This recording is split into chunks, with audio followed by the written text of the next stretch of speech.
Oh, I got no camera. Want to go out and come back in? Hi, Bill. Yeah, that would probably be a good idea.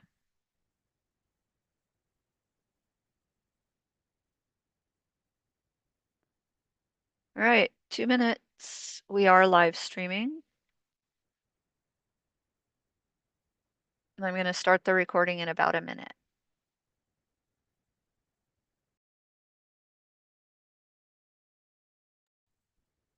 Hi, Anthony. I'll get you set up so you can spotlight yourself.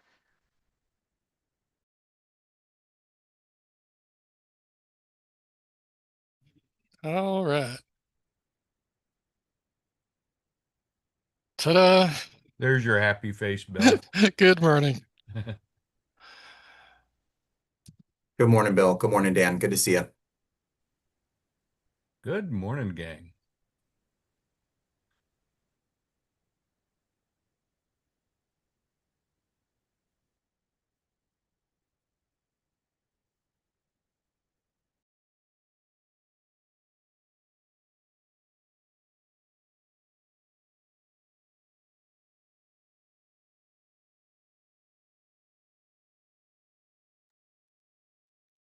Okay, Anthony, you should be good to go now. You said. Thank you.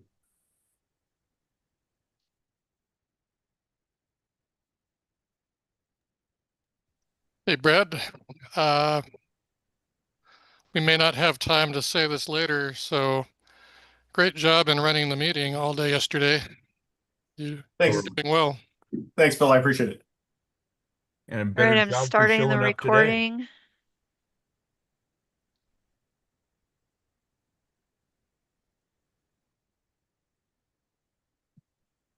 And it's 1 minute till 9.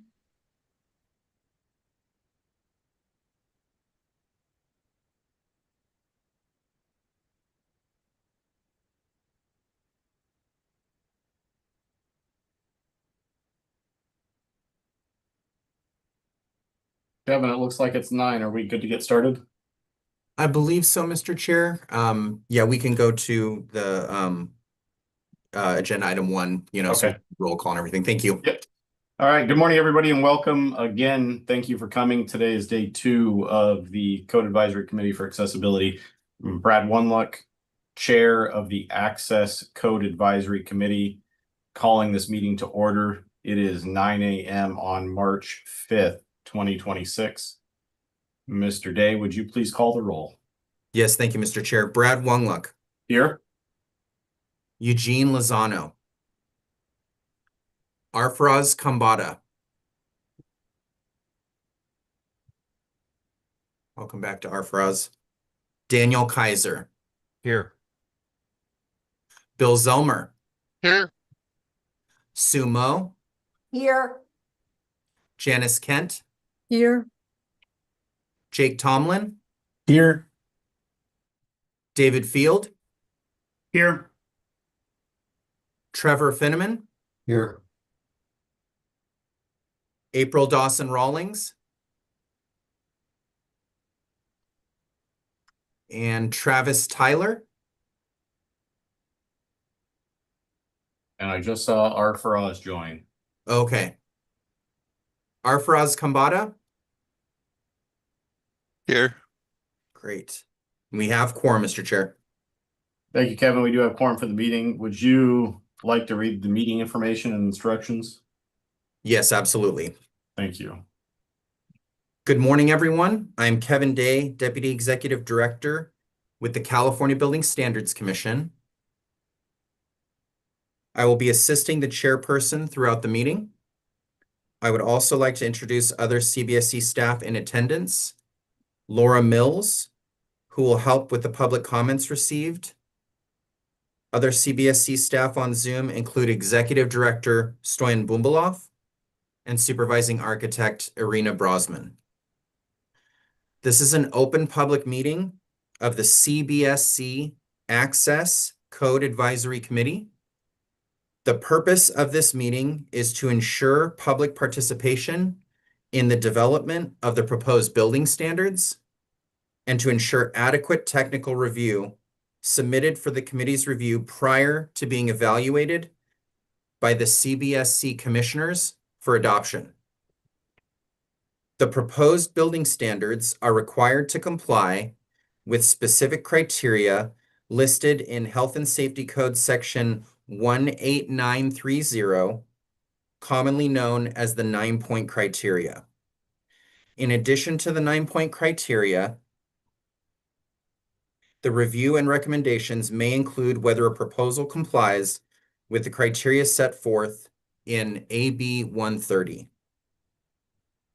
Budget Trailer Bill AB 130, Chapter 22, Statutes of 2025, Sections 29 through 31 and 37 through 42 of the bill became effective June 30th, 2025, and enacted a moratorium on state and local building standards affecting residential units beginning October 1st, 2025 and ending June 1st, 2031. The bill also enacted a restriction on the types of Title 24 proposals a state agency may propose or adopt during intervening code adoption cycles for all occupancies in perpetuity. 9-point criteria and intervening cycle restrictions are posted on the Access CAC meeting webpage linked on the meeting agenda. Recommendations are restricted to approve, approve as amended, disapprove, or return for further study. For positions to approve as amended, disapprove, or return for further study, the commenter must identify AB 130 compliance issues, if any, or one or more of the required 9-point criteria the proposed code change has failed to satisfy, and provide your rationale. Comments must be restricted to AB 130 compliance and or one or more of the required 9-point criteria. And at this time, Stoyan, did you have an additional comment on that? I want to add two things. First, I said it a few times yesterday. So when you are debating and, during when you're introducing a motion, please cite the 9-point criteria, whatever criteria you want to cite. And AB 130, if you see issues with AB 130, that will help us a lot when we are finalizing the documents. And I want to briefly explain the procedure for AB 130 because it adds one additional step. So you discussed AB 130 a few times yesterday. It took a lot of time, so I want to outline our procedure a little bit. So the first step is we have the state agencies submitting their proposals. The Building Standards Commission staff gets the proposals. We review the proposals and send comments to the agencies. So it's not only access, it's for all state agencies. The process is the same. And then we have the Code Advisory Committee meetings, and the CAC members review the proposals and provide recommendations. Some of the recommendations may include AB 130. So then the process starts again. The state agencies work on their 45-day submittals. They may or may not agree with the Code Advisory Committee recommendations and the Building Standard Commission staff recommendations related to AB 130. And we will post the 45-day submittals. So before the posting, the Building Standard Commission staff again reviews the submittals, the 45-day submittals. We send comments to the agencies. Again, same thing, agencies, they may or may not agree with us. We keep coordinating. It's a long process.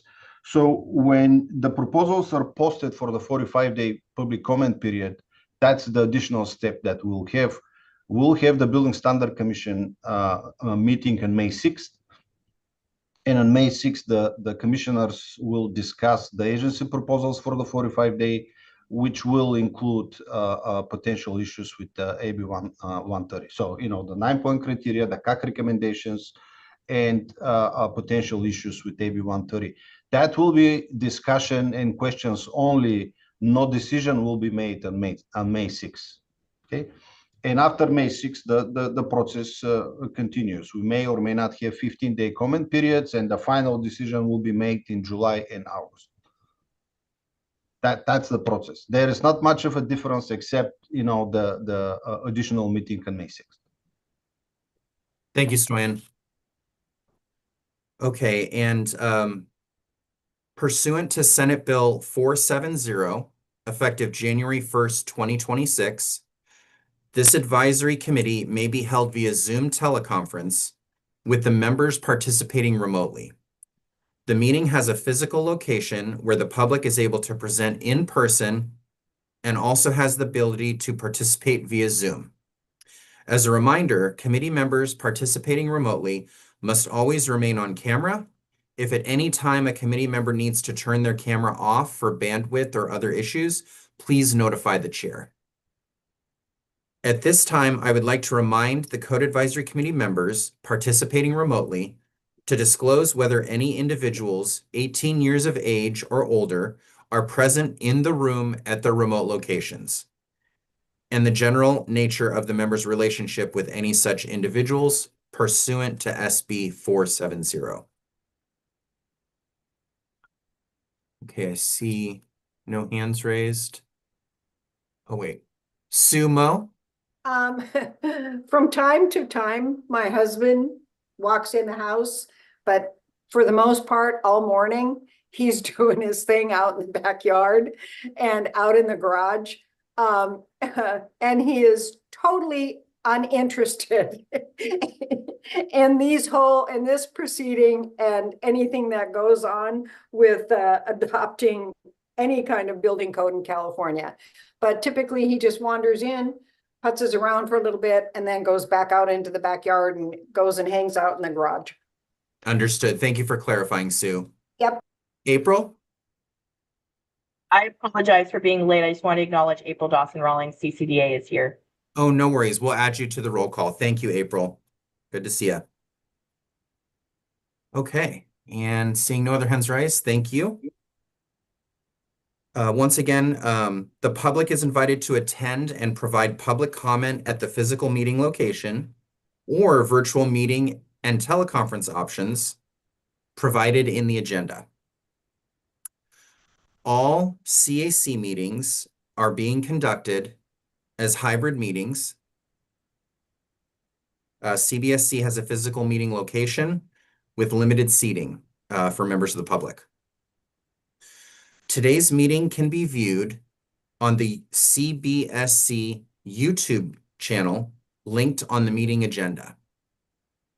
I would like to remind the YouTube viewers there is an approximate 45-second delay. CBSC meetings operate under the requirements of the Bagley-Keene Open Meetings Act set forth in Government Code sections 11120 through 11133. This CAC meeting has been scheduled for 2 days. In the event the committee completes the agenda items prior to the second day, the committee will adjourn the meeting early. We're now on day 2, so that's a moot point. Once again, we will likely break for lunch around 12:30 as needed. We will also take, maybe a 5 or 10 minute break also as needed. The public may provide comments by calling in on the Zoom teleconference number provided in the meeting agenda or by using the raised hand feature in Zoom. For members of the public attending in person, please complete a request to address the CAC committee form if you wish to comment on a specific agenda item. The form is buff in color and is available at the table located near the meeting room entrance. Please turn in the completed form to a CBSC staff member. And just a note to the chair and committee, there are currently no members of the public in the room with me. And I also wanted to add If deaf individuals would like to comment, please call our main line at 916-263-0916 or email our general inbox at cbsc@dgs.ca.gov to make this request, and Laura will upgrade your status to panelist so you can spotlight yourself, turn on your camera, and communicate directly with our ASL interpreter.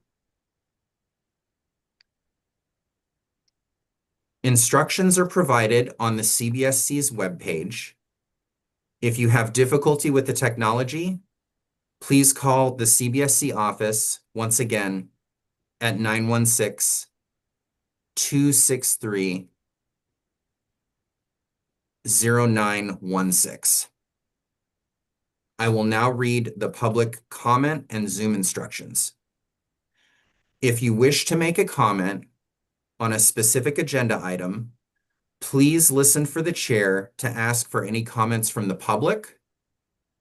The chair will first go to members of the public in the room that have submitted speaker cards.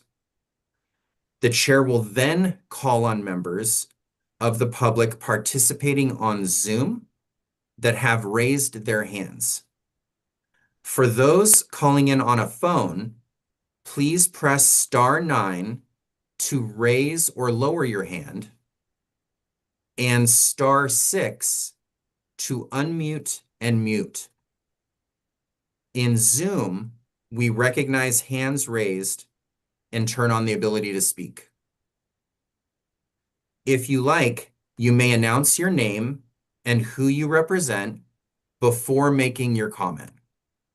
Please mute yourself when done commenting, and keep in mind the 4-minute time limit for each individual speaker. The chair will continue through the call queue until there are no comments remaining. The chair will then proceed to the next agenda item. If possible, please call from a telephone not using a speakerphone and log into virtual meetings with one device only. This enhances the committee's ability to hear your comments clearly. Staff will summarize any written comments that were received in advance of the meeting. And that concludes the instructions, Mr. Chair, and I believe we can resume with agenda item 6. And I think we were on sub-item 13-1. 13-1. Before we do that, I wanted to recognize both Hope and Anthony. We had some very robust discussions. Some were speaking very quickly, and they were able to keep up. So thank you both for your work and for accommodating our conversations as we went through them yesterday. Speaking on behalf of my colleague and I, thank you very much. It's appreciated. Yeah, thank you. With that, we'll go back to DSA for presentation. As Kevin mentioned, we will start with item 13-1, DSA tracking number 13. And I'll leave it to you for introduction and presentation. Mr. Chair, before they do, can I ask that we look at, or that they address both 13-1 and 21-1 together, as these are intimately tied together and will reflect each other. So, Michelle, were you trying to respond? Or we do have them grouped together. Yes, we're going to present them together. Thank you. Perfect. Then whenever you're ready. Thank you, Chairperson. Look, this is Eric Drever. I'm Principal Architect at Division of the State Architect. And to avoid repeating our introduction from yesterday, these are very complex issues. But for any members of the public who were unable to hear the introduction yesterday and some of the reasonings presented, I would just suggest that they review the recording that's available on YouTube. As mentioned yesterday, however, I am joined here today with Michelle Davis, Supervising Architect, Kirkland Cox, Senior Architect, Benjamin Matrey, Senior Architect, and Associate Architect Nicholas Ngaga. Also joined with us today in the gallery is the State Architect Ida Claire. As you also mentioned, we will begin our presentation today with item 13.1, but we'll also present it in group fashion with items 21.1. Without any further ado, I'll hand it over to Kirkland Cox. Thank you, Eric. Thank you, Eric. My name is Kirkland Cox, Senior Architect at DSA Headquarters. Items 13.1 and 21.1 proposes to amend accessibility requirements applicable to on-call rooms and medical care facilities. The California Department of Healthcare Access and Information, also known as HCI, requested amendments to the technical references in the code to change compliance of on-call rooms from transient lodging requirements to the requirements more appropriate to medical care facilities. DSA researched HCI's proposal and confirmed the existing requirements in Chapter 11B were inconsistent with federal standards for medical care facilities under the ADA.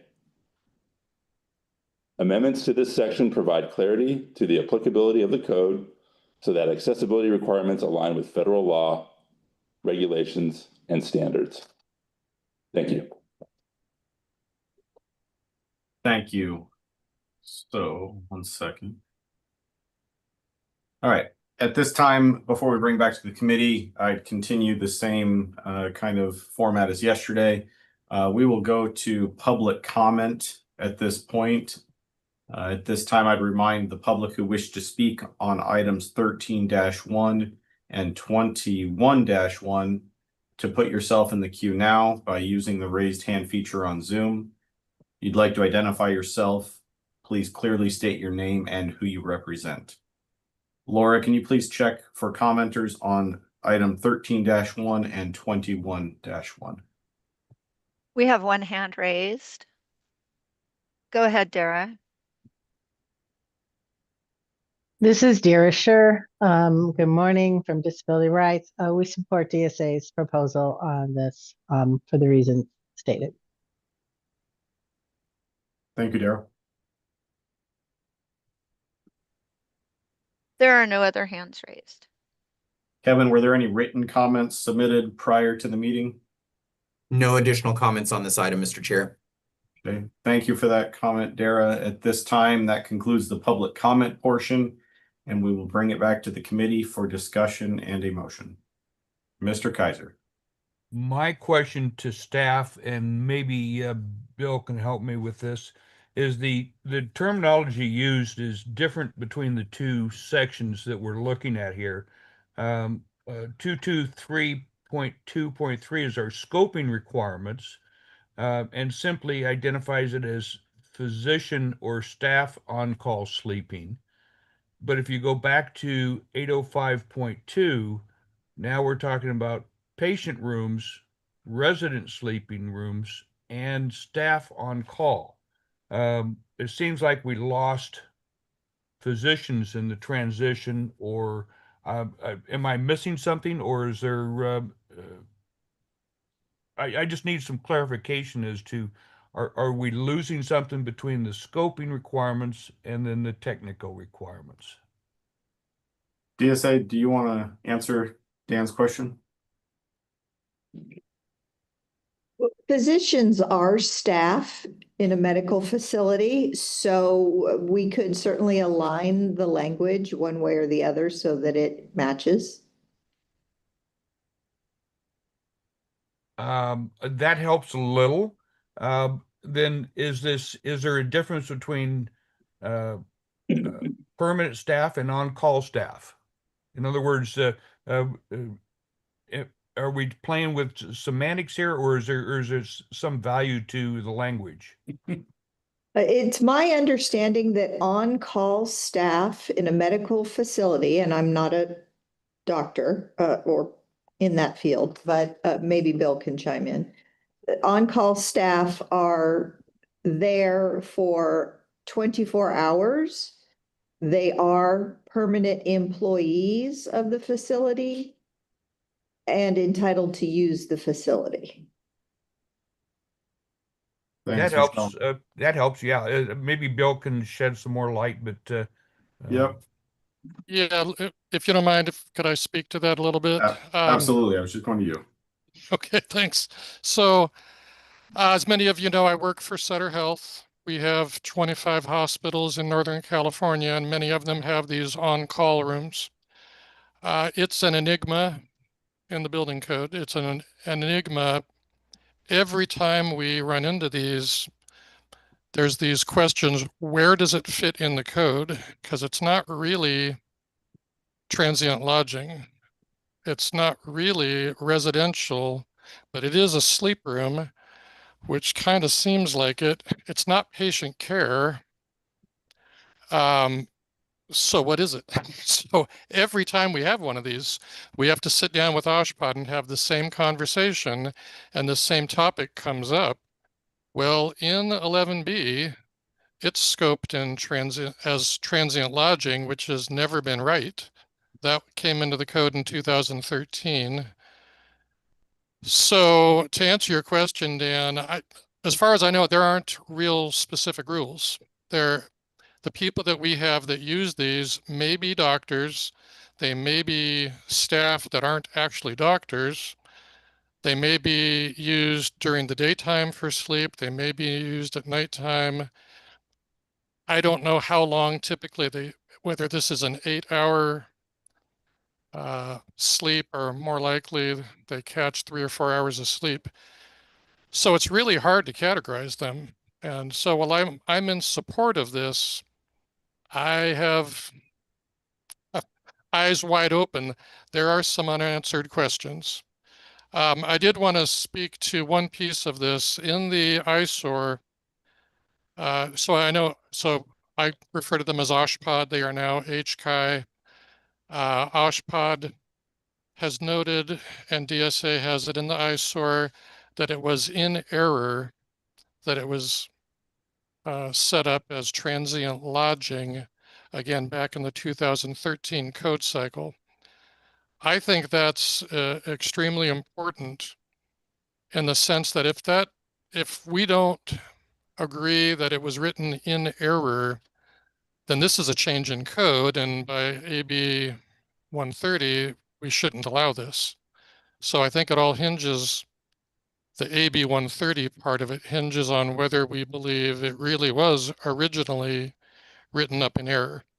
Last thing I'll say to this materially, from an accessibility standpoint, the change is right now as transient lodging, you're required to have on both sides of the bed a 36 by 48 inch clearance. The proposed language would be a full length of the bed, 36-inch wide aisle, again on both sides. So it's greater accessibility to some degree. But then what is taken away is you will no longer have a requirement to have a personal lift under the bed, which I suspect is frankly rarely used. And we do have, in all the hospitals, you have a lift available in the hospital. And by the way, virtually always, these will be under the jurisdiction of OSHPOD. So I'll stop there. Thanks, Bill. DSA, did you want to provide any response to, I guess, Dan's comment and then Bill's question regarding AB 130 and the potential code being placed in error in 2013 and how that might impact the AB 130 compliance? Yes, thank you. The ADA standards do not place any medical facilities under transient lodging. So DSA has researched the federal standards and the guidance, and we do believe that what was done in 2013 was an error, and that staff on-call rooms should be placed under the more appropriate medical care facility section. As Bill noted, the only difference is really a larger clear floor area is required now. And the lift device, which was only ever enacted in California for transient lodging, it was never enacted for medical care facilities, is now removed. So we feel that this is more appropriate and in better alignment. Should staff need a lift, they are still accommodated under federal ADA Title I employment requirements. Thank you. Bill, you've got your hand raised. Yeah, I'd like to add one other thing. What these typically look like, every hospital is a little different.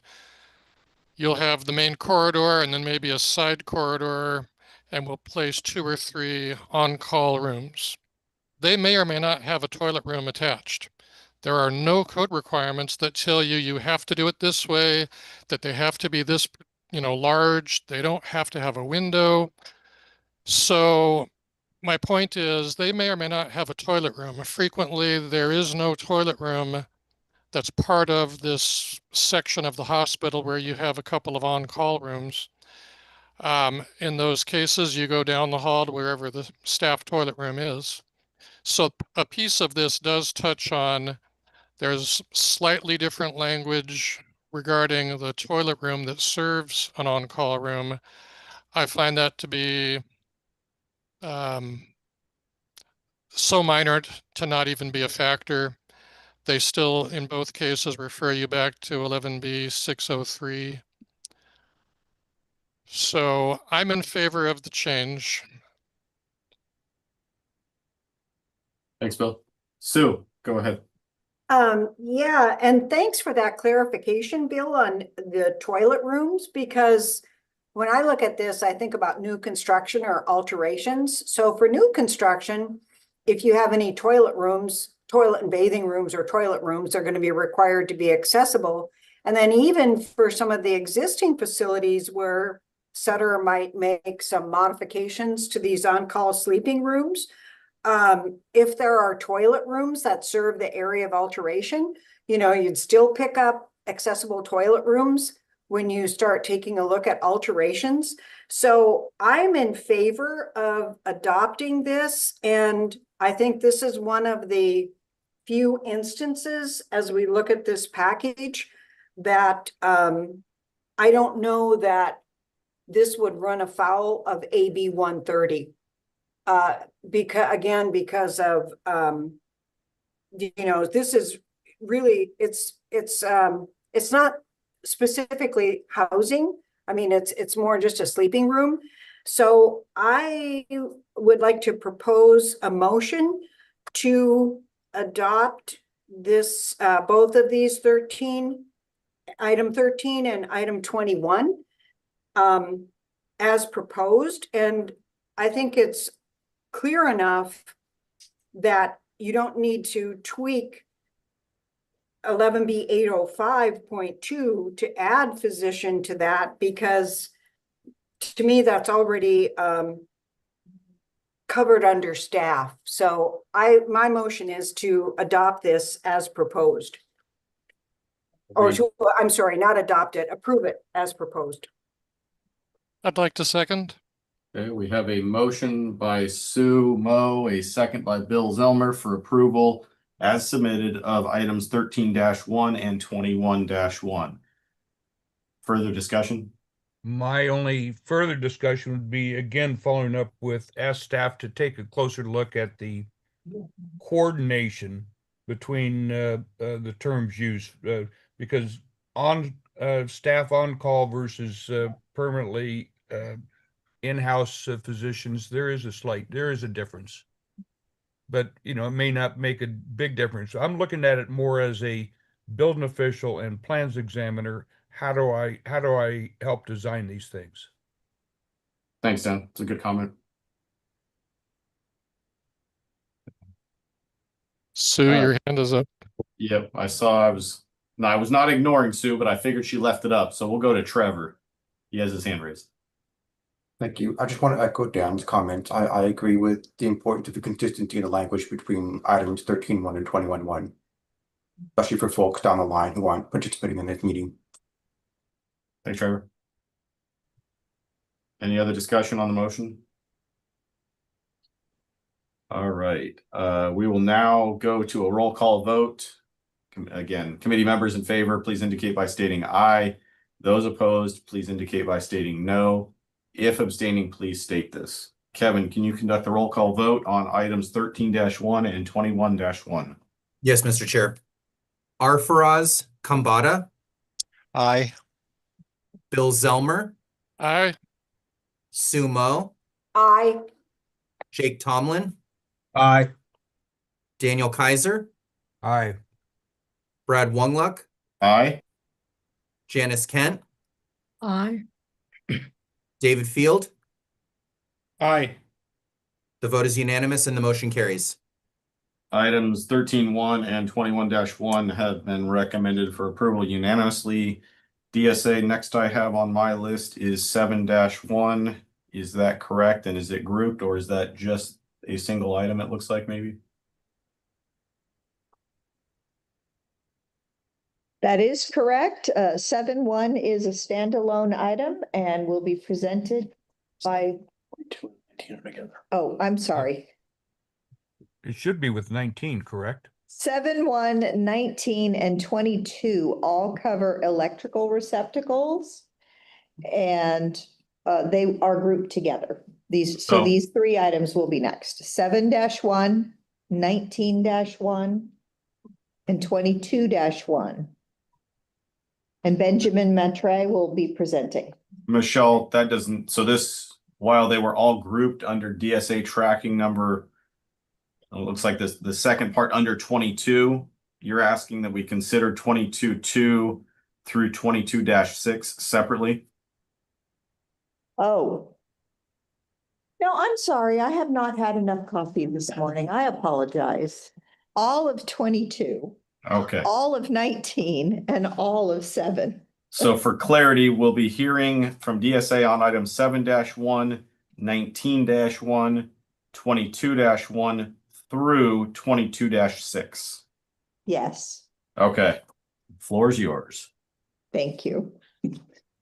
Thank you, Michelle. Good morning to BSC, CAC Chair One Club, and the remainder of the Accessibility Code Advisory Committee. Again, my name is Benjamin Matre, and I am a senior architect here at DSA headquarters. I will be presenting the remainder of our group proposals for the 2025 intervening code cycle this morning. Again, these are items 7-1, 19-1, 22-1 through 22-6, 10-1 and 23-1 respectively for this grouping. For those following with DSA's package, these are items 7, 19, 22, 10A, and 23 respectively. Item 7-1 proposes to relocate the technical requirements for these electrical receptacles from the scoping requirements in section 11B-205.1 to a new technical requirement in section 11B-308. This is presented as presented in item 19-1. Item 22-1 proposes to relocate duplicative technical requirements for these electrical receptacles in residential dwelling units from section 11B-809.12 to section 11B-308. Item 22-1 proposes to remove exceptions B and E from section 11B-809.12 as they are duplicative of existing language currently present in section 11B-205.1. These amendments are required for clarity and consistency of existing regulations and do not provide new provisions for electrical receptacles. Thank you. Thanks for that. In your initial mention, you mentioned DSA tracking number 23. I believe we are looking at that one separately, correct? Okay. All right. Thank you for that, DSA. At this time, we'll go to public comment. Again, we are reminding the public who wish to speak on items 7-1, 19-1, 22-1 through 22-6 to put yourself in the queue now by using the raised hand feature on Zoom. If you'd like to identify yourself, please clearly state your name and who you represent. Laura, can you please check Zoom for commenters on these items? We have one hand raised. Go ahead, Dara. This is Dara Sure from Disability Rights California. Excuse me.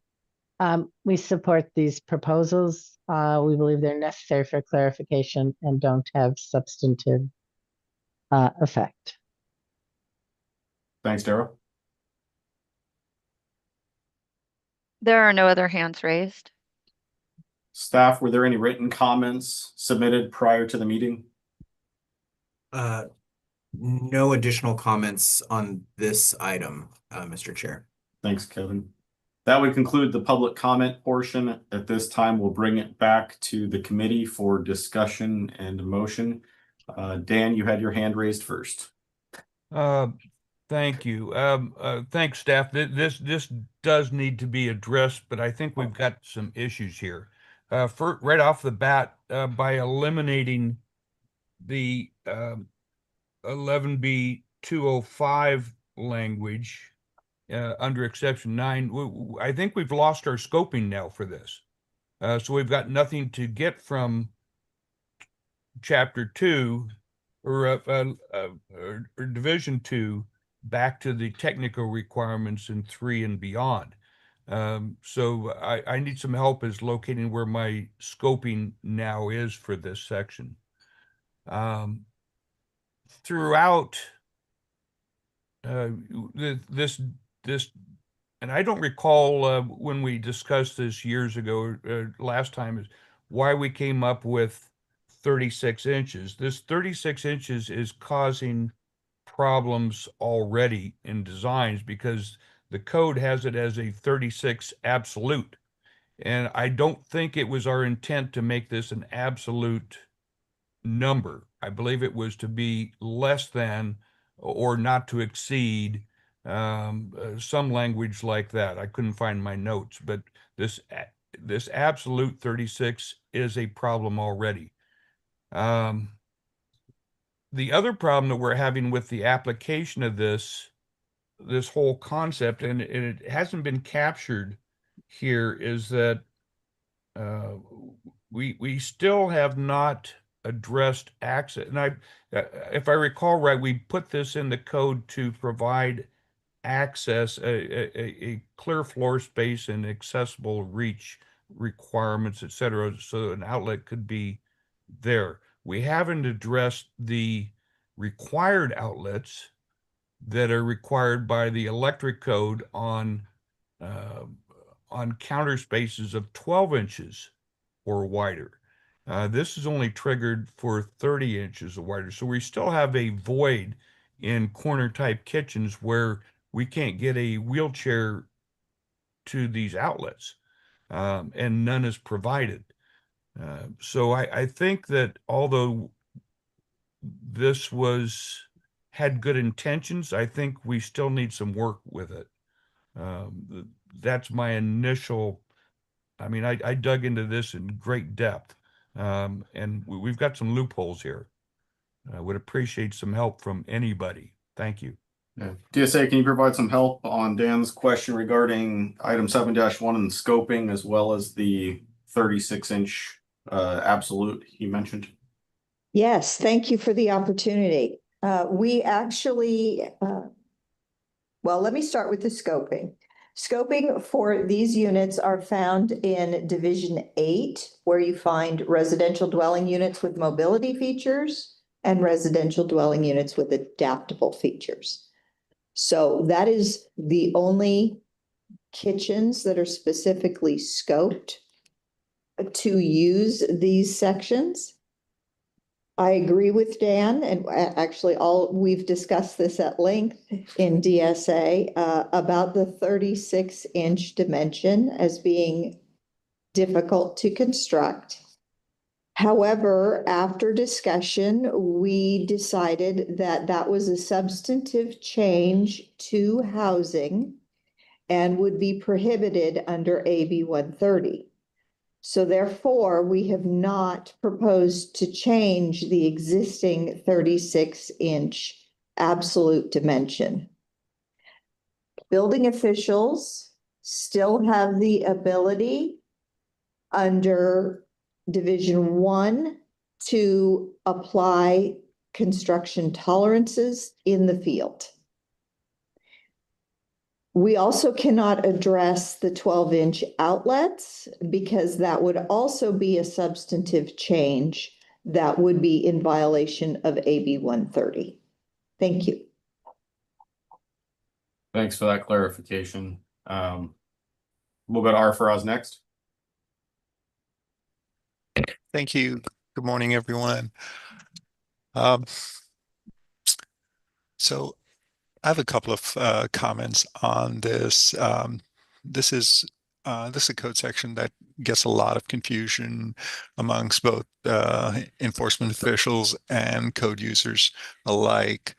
I understand the intent here to address the conflict between the electrical code and the building code, or Chapter 11B specifically, which requires all outlets to comply with 11B 309, and the need for an outlet every 4 feet over a kitchen counter in a residential condition. The intent is to allow for one outlet in that residential kitchen to not have to comply. That is the intent. That was clearly, I think more clearly indicated in the ADA standards in exception 3, which in Chapter 11B, Section 11B 205 is now reserved. And I'm just going to read the ADA or the exception 3 in the ADA standards, Section 11B 205, which says, where 2 or more outlets are provided in a kitchen above a length of countertop that is uninterrupted by a sink or appliance, 1 outlet shall not be required to comply with 11B 309. That language was lost when that section was removed initially during the 2013 harmonization, when DSA originally proposed that all outlets shall comply. Not realizing the conflict with the electrical code at the time. My recommendation is, now that we're trying to address the conflict, let's reintroduce exception 3 from the ADA standards with largely the same language, so that it is clear to code users that it is only 1 outlet over the kitchen counter in a residential kitchen that does not have to comply. The problem we have with the proposed language is you're essentially saying that an outlet needs to be 3 feet from the corner in the case of an L-shaped or U-shaped kitchen counter, but it's not telling the user that you can't have more than 1 that's inaccessible. At least I can't find any language to that effect. And that would be, that wouldn't get us in compliance with the ADA standards, which limit us to only 1 inaccessible outlet in a residential kitchen. So my recommendation is to reinstate exception 3 from the ADA standards that was originally removed, so that we're more aligned with the federal accessibility standards, with some minor edits to reference the exception that we're trying to introduce in 11B 308.1.2. Thank you. Thanks, Arfaraz. Janice, you're next. Thank you. This is Janice Kent. Couple clarifications. Where did we get this 36 inches? It came from FHA. And FHA says a minimum of 36 inches from that inside corner. I think that it was just a recommendation. I don't think it was a requirement under FHA. But it says electric outlets on walls over cabinets, a minimum of 36 inches from a corner. So that's the history of that little gem. The other aspect, just in response to what was just stated, ADA says one outlet, not in the kitchen, but for each length of counter between a plumbing fixture or appliance does not need to be in reach range. I have to go and confirm that, but that is what my memory says. It's not one outlet in the whole kitchen. It's for a length of counter. Now, what I would suggest, sorry about that. Let me get that off. What I would suggest about this is we say a minimum of 36 inches, if we can do that. That might make it easier because there might be a range there and the range may stick out 6 inches and it still will not make that outlet in reach range. I've had a lot of clients, what they do is they have 36 inches and 12 inches. The 12 inches, what they do is they dedicate to a microwave. So we don't have to worry about reach range for that. I'm not sure that was the intent, but that's what they're doing. The other thing is a language correction, and I would really appreciate if it would be considered. What we're saying is electrical receptacles at corner work surfaces. Work surfaces have a specific meaning under ADA, and we adopted it in 11B. A work surface is where we have the NITO clearance under the counter that's 30 inches wide or 36 inches wide if it's more than a certain depth. I would really like this to be considered not a work surface, it's a counter.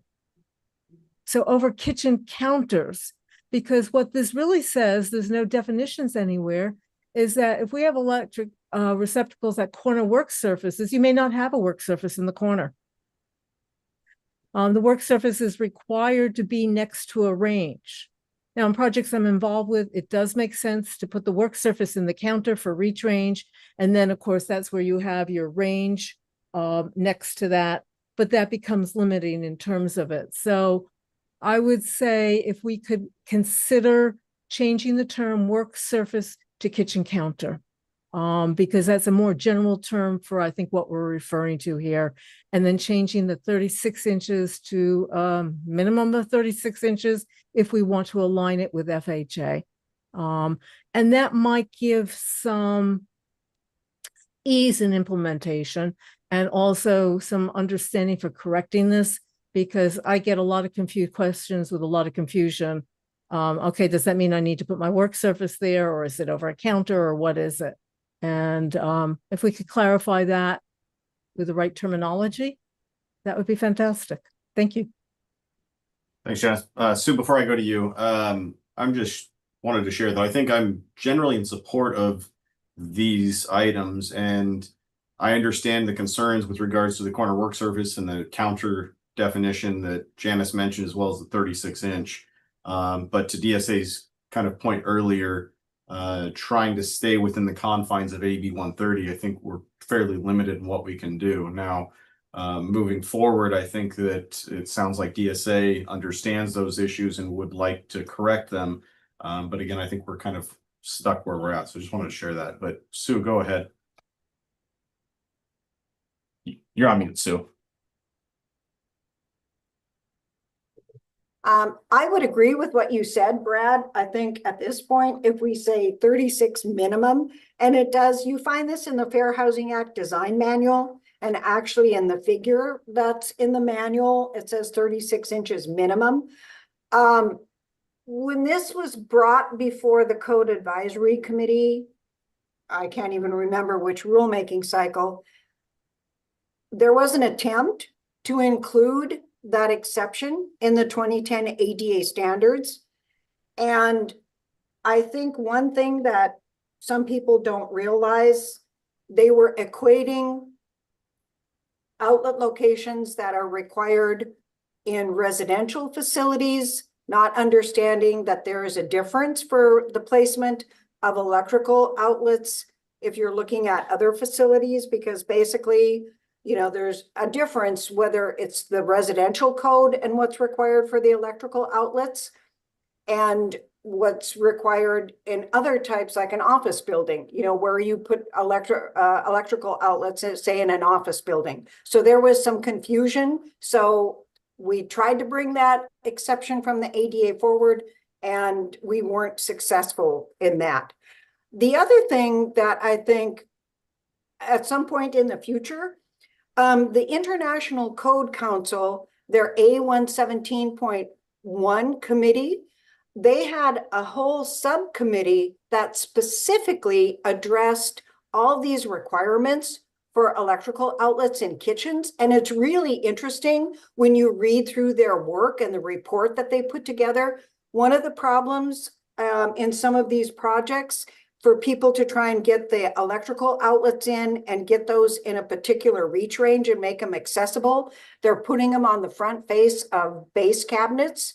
And if you look at the NFPA, that is not allowed, because what the subcommittee found is then if somebody puts a hot appliance like whatever, a deep fryer, rice cooker, whatever on the counter, and they drape that cord over and they plug it into the outlet on the face of the cabinet, there's been some serious injuries. And I think at one point, even someone died because they caught that cord and pulled that hot appliance off that counter. So basically, like I said, that ICC subcommittee, they did some great work.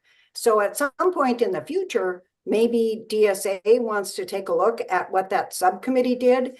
And Scott Windley from the Access Board was one of the people that participated in that subcommittee. So basically, what I see is, you know, again, going back to that AB 130, I don't know how likely it is that this provision can proceed, but what I would recommend, if it does, at least change the absolute dimension of 36 inches to 36 inches minimum. So that's my comment. DSA, did you want to respond? I see your hand up. Yes, thank you. We would like to point out that the reason exception 3 at section 11B-205.1 is no longer or is not in the CBC is because California had more restrictive standards prior to the adoption of the 2010 ADAS, and the requirement has been in our code since 2001. So we are prohibited from reducing our standards to meet a lesser standard in the ADA. Thank you. I have a question for staff on this item. It's been mentioned by multiple committee members regarding the language in 11B205.1 exception 9. Specifically, one receptacle shall be located currently, as shows 36 inches from either wall. If there was a motion by the committee for approve as amended with 36-inch minimum from either wall, my guess would be that would have to be discussed and kind of vetted through to ensure AB 130 compliance before it went to Building Standards Commission. Would that assumption be correct? Yes, when DSA originally ran this proposal through our own Access Collaborative group, we did propose 36 inches minimum. However, we removed that because of AB 130 and because the figure in the Fair Housing Act Design Manual shows 36 inches. It does not say 36 inches minimum. Thank you. Dan, I see your hand raised. Before making a motion, I'm going to let Arifaz make a comment. Thank you. Arifaz. Thank you. This is Arfaraz. Thank you. I want to just go on the record and say I disagree with DSA's interpretation that exception 3 in the 2010 ADA, section 205.1 is not where the state agency is proposing we go right now.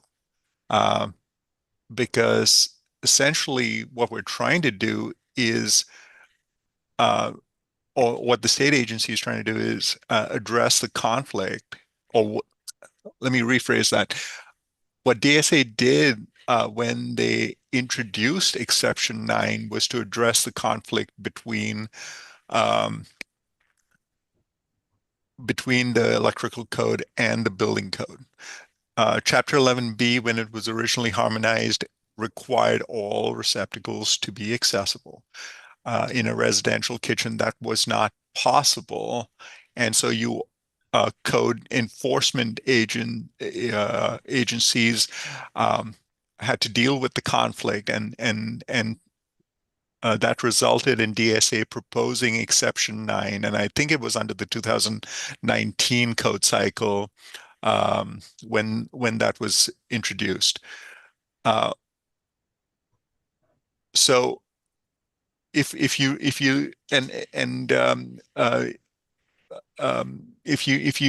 read exception 3, it's essentially saying, exception 3 in the 2010 ADA, it's essentially saying that one outlet shall not be required to comply where 2 or more outlets are provided in a kitchen above a length of counter that is uninterrupted by a sink or appliance.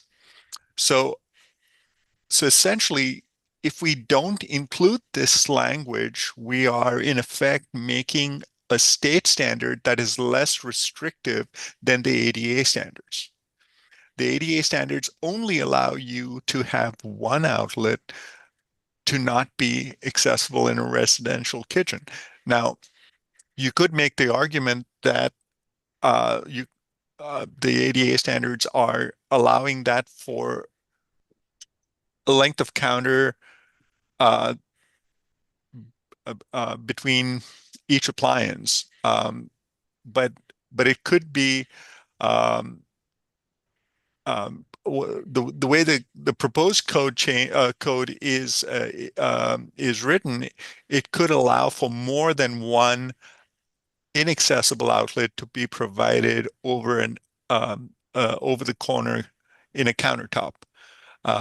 So that's what I'm suggesting we try and avoid. So I'd like to move that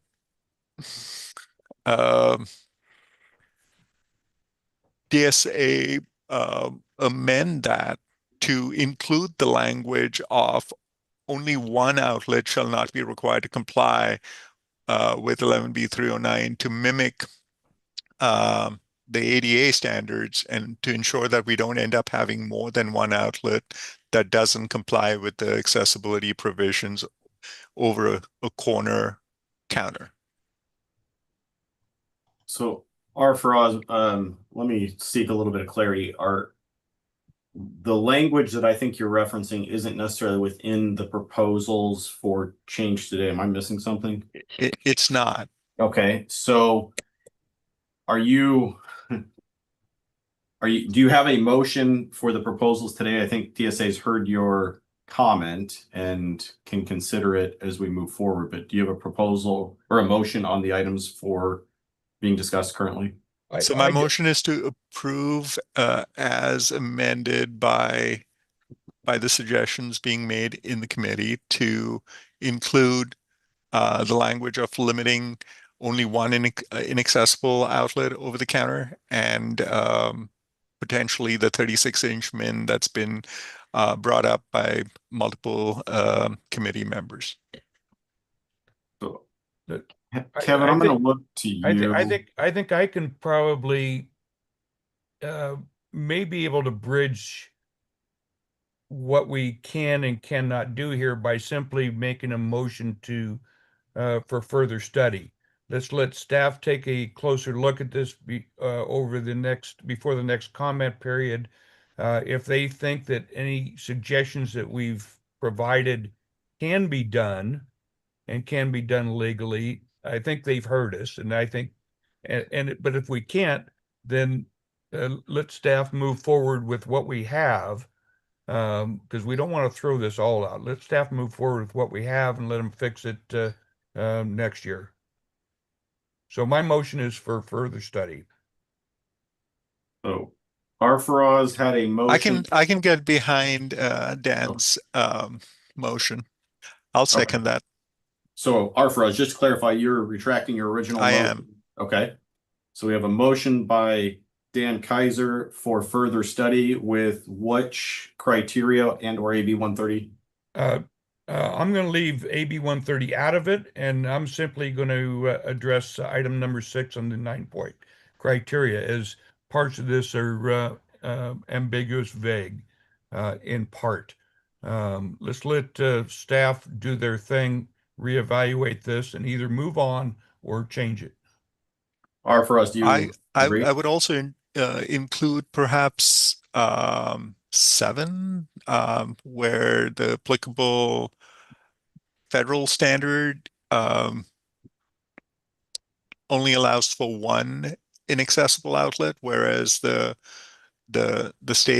proposed state standard is silent on how many inaccessible outlets could be located over the corner once one outlet at 36 has been provided. Dan, since your original motion, I have problems with that because that would definitely throw it into AB 130 territory. Because we can only work with what's already been provided for us. Well, I mean, we have to figure out a way to address this, right? I mean, we can't have a state standard that inadvertently is less restrictive than an enforceable federal standard. And agreed. That's why I'm sending it back to staff. Let them do the evaluation, and let legal help them. And let's let the experts. So we're just identifying the 9-point criteria that they need to look at, and I'm just asking them to look at 7 in addition to 6. So would you be okay with that? Sure. Okay. We have a motion by Dan Kaiser, a second by Arfaraz for further study of items 7.1, 19.1, 22-1 through 22-6, 9-point criteria being utilized as 6 and 7. Do we have a discussion on the motion? Before we vote or discuss further, I see a couple staff hands, IDA and DSA staff. I do. I wanted to see if there was anything else on the committee before we allowed them to respond to the discussion we've been having. All right. Ida, we'll go to you next. Thank you. Ida Claire, State Architect. I just wanted to remind the commission that these proposals are grouped. The proposal that we're considering right now is actually a scoping proposal. The scoping proposal is general in the ADA, operable parts on accessible elements, accessible routes, and accessible rooms and spaces shall comply with 11B309. That includes all outlets. The exception is to say where they do not need to be accessible. The requirement of number 9 is to move it because it's in an inappropriate location. So when we're addressing this provision, we need to address its move. We can address the 36 inches and where we're moving it to, which is more appropriate in the technical sections of 11B309, so that that is a technical requirement. Scoping is in Chapter 2, technical requirements are in Chapter 3. So I want to be clear that we're given the appropriate direction of this element, which is a move, and also removing duplication, which is also our responsibility in code stewardship. And then in the next item, which is grouped with this, addressing the 16 inches. I also want to state that I don't believe, and maybe this can be clarified by the Building Standards Commission, we have a responsibility to do our outreach to our constituency groups. And so we have not addressed the inclusion of bringing back item 3 with our constituency groups. So I believe at this time we can introduce something new. I don't believe it's actually materially related because it is a separate type of issue.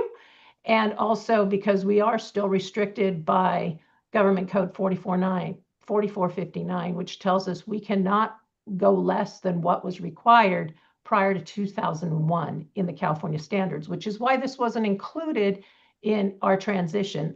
Exception 3 is why it wasn't included from the transition from what we had before into the 2013 California Building Code, which actually introduced the ADAS as our model code. So if there's a requirement that we believe is less restrictive, we need to investigate that further, but I don't believe we can do it at this time because we haven't vetted that requirement with our constituency groups. So I just wanted to clarify first, let's be clear on what we're voting on in this proposal so that we can get direction on the move, and then address the 36 inches in the next proposal, which is paired with this. Thank you. We are considering all of these items under one motion and vote currently. I think the discussion ties to all of them. I think we understand your point and your concern there. DSA staff, did you have anything else on this one? Thank you. I was just going to reiterate, Ida and I had the same thought. I was going to request some clarity on what the motion and which particular item, but you provided a response to that. Thank you, Chairperson. Yeah, and if I could, I believe the majority of the conversation has actually been around 19-1 as it's being moved to 308.1.2.1 and the counter surface, the 36-inch minimum. But I'll let anybody else chime in. Dan, you see your hand raised. Thank you. Based on Ida's explanation here, I probably have even more concerns now. Looking at 11B 205.1 in their general requirements and now removing the exception, we no longer have the ability to, what would I want to say?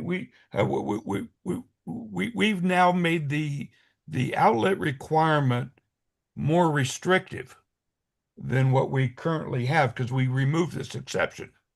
If you go to, right now, it just refers you to 11B 309, operable parts.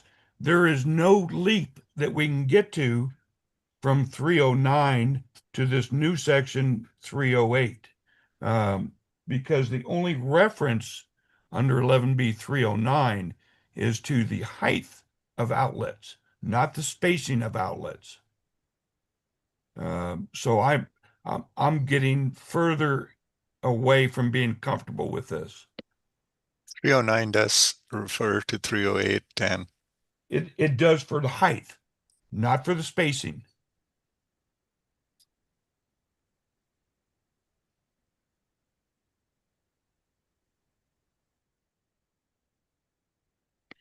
So we have a motion and a second for further study of items 7-1, 19-1, 22-1 through 22-6. Is there any further discussion?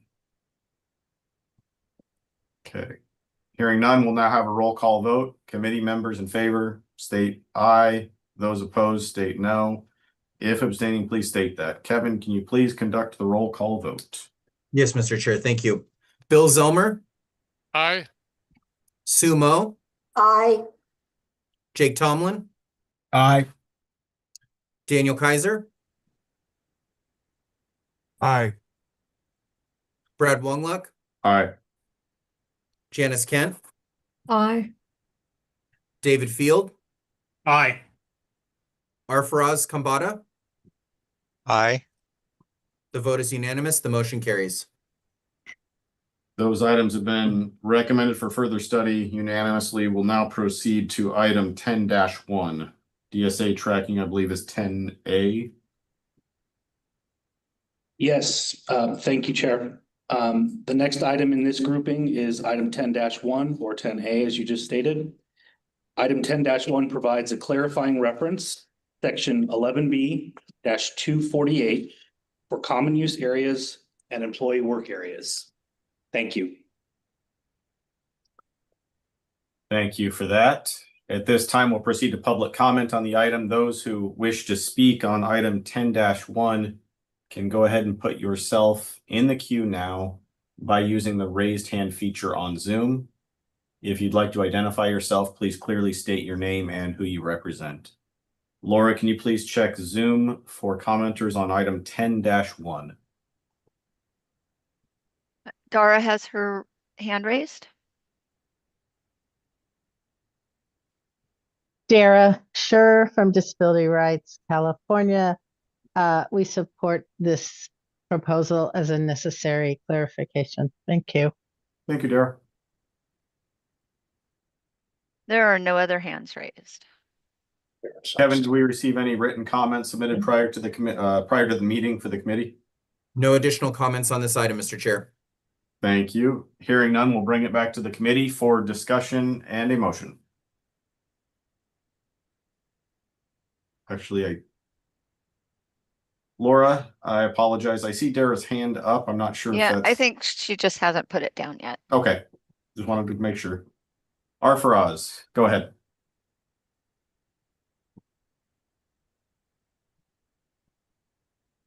You're muted, sir. I move that we approve as submitted.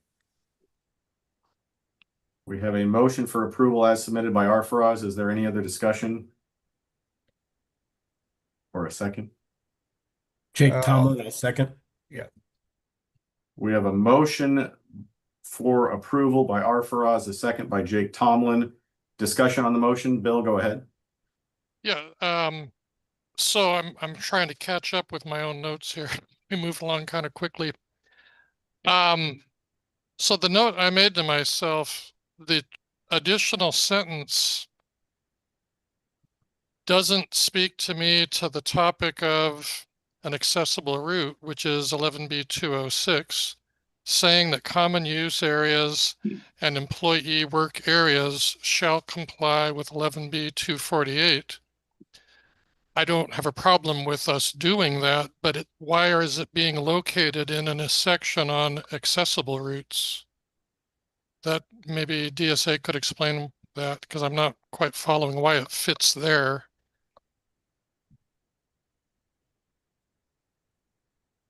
DSA, would you like to answer Bill's question? This is the area. Thank you. Yes, this is a somewhat of a difficult item to fit in, but we determined that this was the best location because of the language that says common use circulation paths within employee work areas shall comply. And so then the question that we typically get asked is, what about the rest of the employee work area? So by adding a pointer here, that allows code users to get to 11B 248, where they can reference the rest of the work area. Thanks, Michelle. Mr. Kaiser. I'm still very much with Bill on this one. Is it? I'm not sure. We're mixing apples and oranges. 11B206 is accessible routes, has nothing to do with the actual employee or the common use areas, employee work areas, which is already addressed. The scoping is addressed under 248. The scoping, or just pointing to this section, I think is totally unnecessary. And in my mind, actually confuses. But that's just me. Do we have any further discussion on the motion for approval as submitted? Hearing none, we'll now move to the roll call vote. Kevin, can you please conduct the vote? Yes, thank you, Mr. Chair. Daniel Kaiser, No. Janice Kent, No. Jake Tomlin, Yes. David Field, Aye. Brad Wongluck, No. Arfaraz Kambata, Yes. Bill Zelmer, No. Sumo. No. The vote is 3-6. The motion fails. Motion for approval has not been successful, so we'll look for a new motion on item 10-1. Kaiser, motion to disapprove it. Item number 6. Item 6, criteria 6 is the motion. I'll second Bill Zelmer. We have a motion by Dan Kaiser, a second by Bill Zelmer for disapproval of item 10-1, 9-point criteria 6. Further discussion on the motion. Arfaraz, go ahead.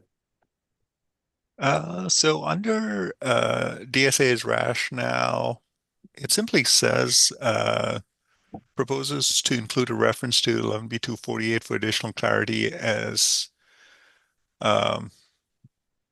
previous rulemaking had already added 11B248 to Chapter 11B. So what seems to be the opposition to this? It's not like there's any new requirement. If anything, you're connecting 248 to 206, and it seems reasonable and benign.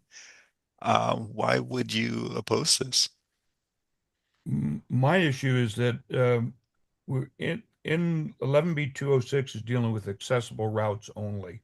If we want additional clarity for somebody who's not familiar with the code, then a note would be the appropriate way to do it, not a code change.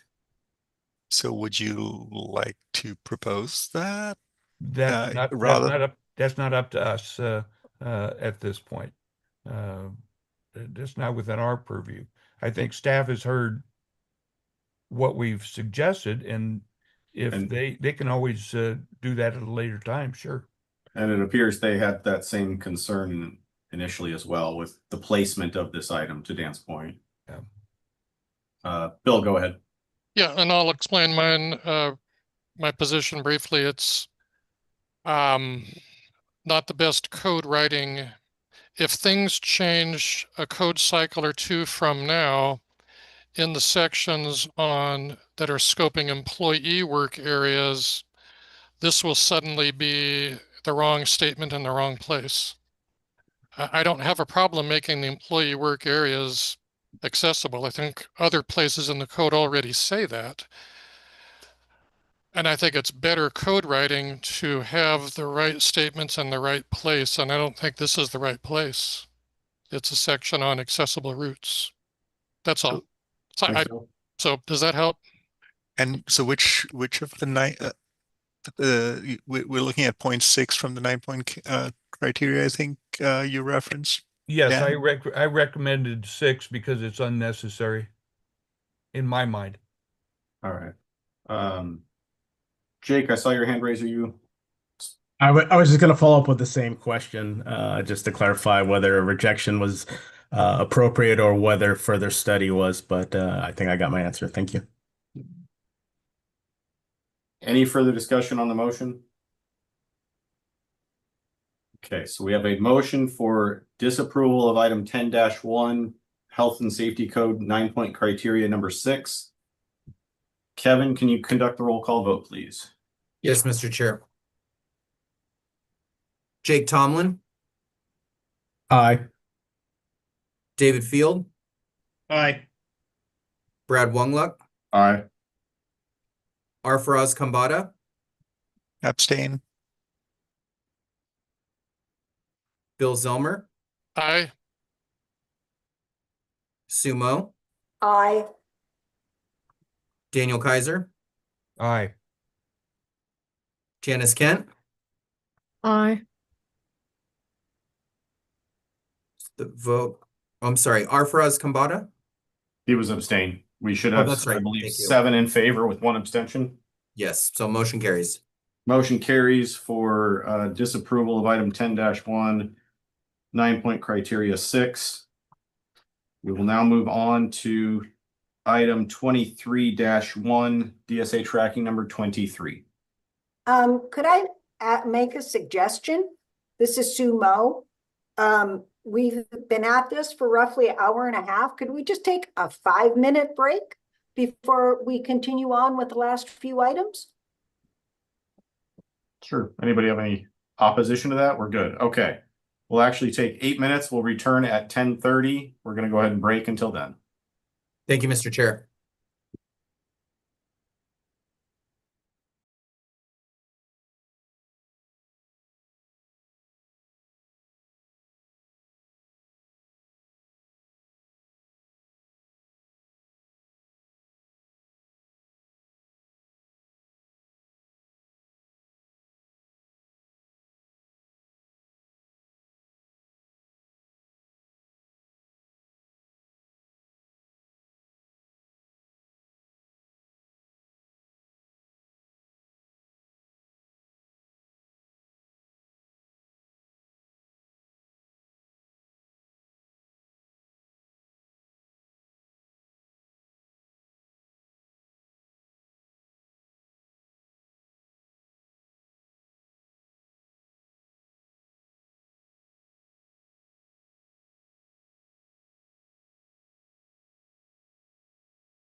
All right.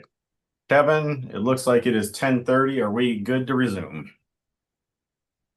Let me check, Mr. Chair. Yes, we are good. All right, we are back. And as mentioned previously, we are moving on to item 23-1. DSA, would you like to go ahead with presentation on 23-1 DSA tracking number 23? Yes, thank you. Thank you again, Mr. Chair. The last item in this grouping this morning is item 23-1. Item 23-1 proposes an exception to section 11B-8-12.4, addressing vertical clearance at electrical vehicle charging stations located in existing parking facilities. Excuse me. This proposed exception matches existing code language in section 11B-502.5 for vertical clearance at accessible parking spaces, thereby providing consistency in the requirements for accessible charging and accessible parking spaces in existing parking facilities. Excuse me. Thank you. Thank you for that, DSA. At this time, we'll move on to public DSA, I see your hand raised. Yes, Chairperson, thank you. I just noticed that Mr. Diaz did not have his sound on initially and was not able to translate effectively the first part of our presentation. Would you like us to repeat that or simply move forward? Go ahead and repeat it. And let Anthony go ahead. Yes, this is Anthony speaking interpreter role. I did miss that first part. My laptop sound was muted. If we could just say at the beginning of the presentation, I would appreciate it. Thank you. Why don't we just repeat it for clarity, please? Absolutely. Thank you. Thank you. Thank you, Eric, for that. So again, thank you again, Mr. Chair. The last item in the grouping this morning is item 23-1. Item 23-1 proposes an exception to section 11B-812.4, addressing vertical clearance at electrical vehicle charging stations located in existing parking facilities. This proposed exception matches existing code language currently located in section 11B-502.5 for vertical clearance at accessible parking spaces, thereby providing consistency in the requirements for accessible charging and accessible parking spaces in existing parking facilities. Thank you. This completes DSA's summary for this grouping. Thank you for that. And we will go ahead and move to public comment at this time.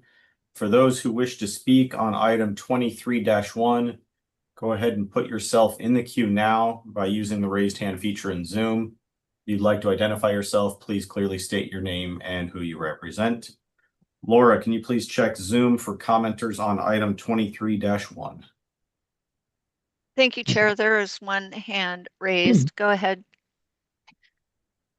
Dara Sure, Disability Rights California. Dara Sure, Disability Rights California. We support this proposal for the reasons stated by DSA. Thank you. There are no other hands raised. Kevin, were there any additional comments submitted prior to the meeting on 23-1? No additional comments on this item, Mr. Chair. Thank you. That would conclude public comment, and we thank you, Dara, for your comments on the item.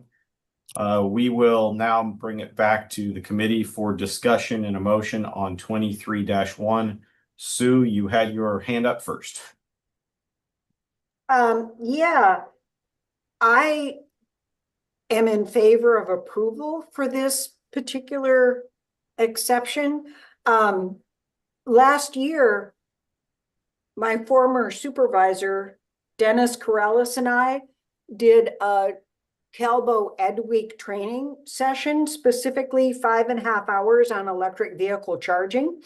And what we heard from the building officials is this created somewhat of an issue that, you know, the vertical clearance in existing parking structures related to parking, but with the changes that became effective in CalGreen as of the 1st of this year, especially for existing facilities that are altered, they said that they were having issues because in some of these projects, housing projects, there were issues with that vertical clearance and the alterations where it actually triggered compliance with CalGreen, and they were having to make electric vehicle charging, the EV capable, the EV ready, and the EV charging station specifically that were required to be accessible. So they were having issues with this. So I'm hoping that this will get past the AB 130 criteria,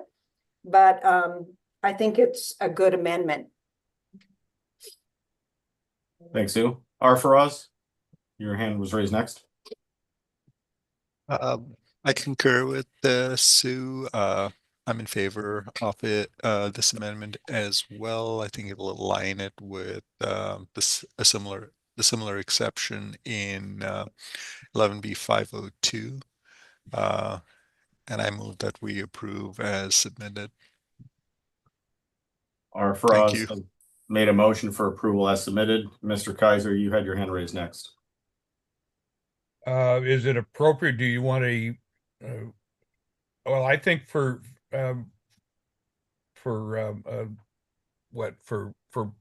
our purposes of this meeting, I'll go ahead and second it, even though we've got additional comments. Are there any other hands raised or anyone else who wants to discuss 23-1 from the committee? Yeah, I still want to discuss it. Yeah, please. But I wanted to take care of the second before we moved on with the discussion.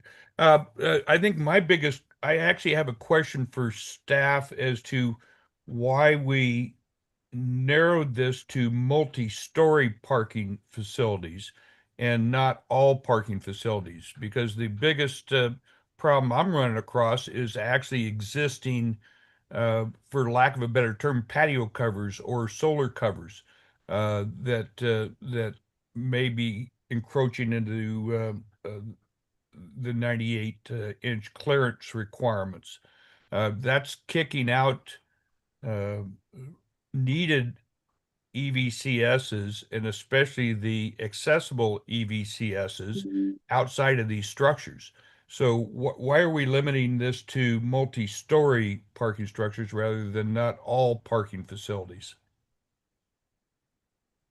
So we do have a motion by Arfaraz, a second by Dan Kaiser for approval as submitted, but I would like to know if DSA wants to respond to Dan's question. Thank you. The language mirrors that is already existing in the code, which refers to multi-story parking facilities. And so in order to be in compliance with AB 130, we are not changing the language or considering any additional exceptions. Thank you. So where is this language? Then I guess, why do we need this if it's already existing? It's already existing for parking spaces only, not for charging spaces. So this is a clarification that the exception is applicable to both types of spaces. Okay, I missed that then. Okay. There any further discussion on the motion? Hearing none. Mr. Day, will you please conduct the roll call vote on item 23-1? Motion was for approval as submitted. Yes, Mr. Chair. David Field. Aye. Brad Wongluck. Aye. Arfaraz Kambata. Aye. Daniel Kaiser. No. Janice Kent. Aye. Jake Tomlin. Aye. Bill Zelmer. Aye. Sumo. Aye. Vote is 7-1. Motion carries. Motion for approval of item 23-1 as submitted has been recommended by the committee. Dan, I know we have concluded this item. I think we've addressed it, but maybe we can follow up with DSA afterwards, because I do know that you made the second on the motion and then voted no. And if there's clarification or any information that DSA can share with you, maybe we can do that later. Is that okay? Yeah, because their last comment that it's already in the code, it's not. Okay. So All right. With that, DSA, we will move on to items 24-1, 24-2, 24-3, and I believe 24-4, all contained within DSA tracking number 24. Is that correct? Raise your hand. Yeah, DSA. Thank you, Chairperson. Before proceeding with the presentation of that grouped item, in the previous items, grouped items 7-1, 19-1, 22-1 through 22-6, we shifted a little bit in that the voting was not individually took or a motion on each particular item. We certainly presented and we can proceed at your direction, but I wanted for clarity on these items. Are we going to be voting and hearing a motion on each item, or were we going to be hearing a motion on all items under this grouping? The way we've been doing it is, if as presented, they're presenting all of them. We've actually gone both ways at the request of the committee. There are times where we've separated them out. However, for 7-1, 19-1, 22-1 through 22-6, it was a vote for the group all at one time. Correct. And so at the will of the committee, would you like us to present on each item or on a grouped and then take the vote on a grouped basis? I guess my understanding was based on DSA tracking, including all of them under one. It would have been the intent to include them together. I don't know. Sue, I see your hand raised. Oh, I was just watching myself and I wanted to, yeah, be sure that I lowered it. Yeah, DSA, do you have a preference on these items then? Benjamin, how do you have it? I have summarizing and then opening it up to comments. Then 24 and 25 together, please. I'm sorry, can you repeat that? You cut off a little bit. We would like to present DSA item number 24 and DSA item number 25 in summary fashion, and then can discuss either together or individually at the committee's discretion. Okay. So again, we are going to hear a presentation from DSA staff on items 24-1, 24-2, 24-3, 24-4, as well as 25-1, 25-2, 25-3, and 25-4 at this time. Yes. Thank you again, Mr. Chair. This is the final grouping for DSA's proposal for the 2025 intervening code cycle this morning. Again, to reiterate, we will be providing a brief summary of items 24-1 through 24-4 and 25-1 through 25-4. These are items 24 and 25 respectively in DSA's proposal package. These two items correct publication errors in the reference standards in Chapter 35. DSA formally adopted the 2012 versions of the ASME and BHMA standards in the 2012 triennial rulemaking cycle, when the CBC Chapter 11B transitioned to the 2010 Americans with Disabilities Act standards, or ADAS, as model code. Historically, DSA has been unable to advance proposals which adopt the newer versions of these reference standards without violating Government Code 4459. As Government Code 4459 has been recently amended to permit DSA to advance accessibility regulations which align with the provision improving accessibility adopted in a published standard, DSA may consider these updated reference standards in a future triennial code cycle. In consultation with VSC, DSA is including these 2 corrections in the formal rulemaking process for full transparency. As these corrections reflect the rulemaking record, they are a change without regulatory effect. Thank you. This completes DSA's summary for this grouping.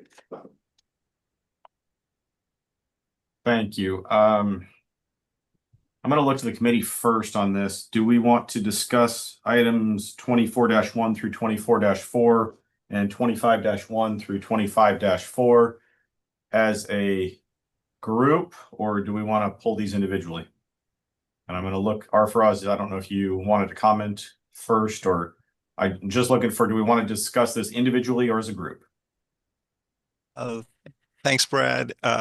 Yes, I understand the question. My recommendation to my fellow members would be to group them so that we discuss the reference standards for elevators and escalators separately from those for platform lifts and chair lifts.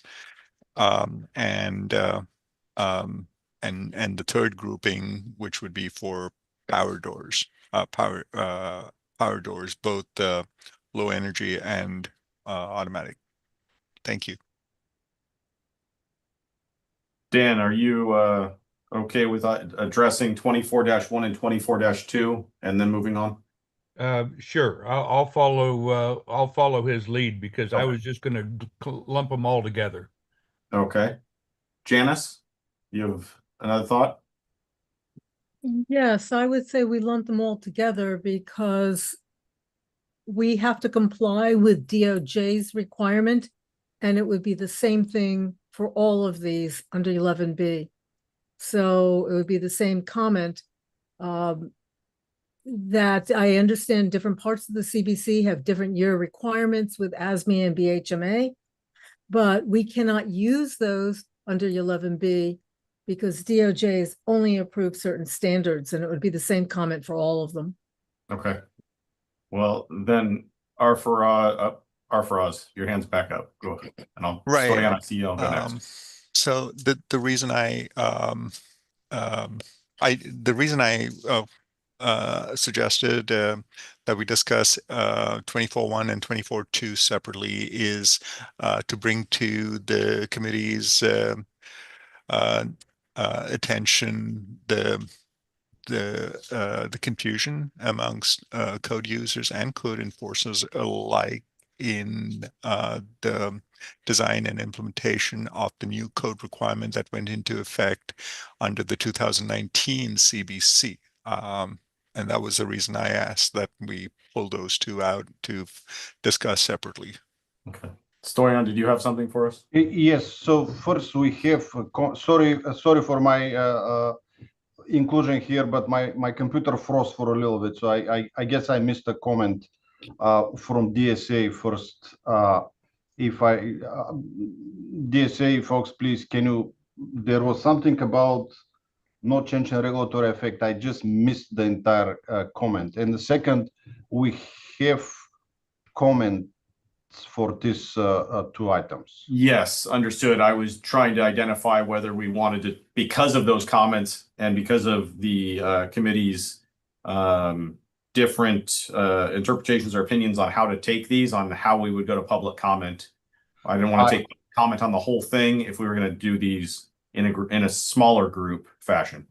Okay, so I think I heard something about the Building Standards Commission said that there was no change in regulatory effect, but again, my computer wasn't acting properly at the time, so I can't really be sure that this is what exactly was said.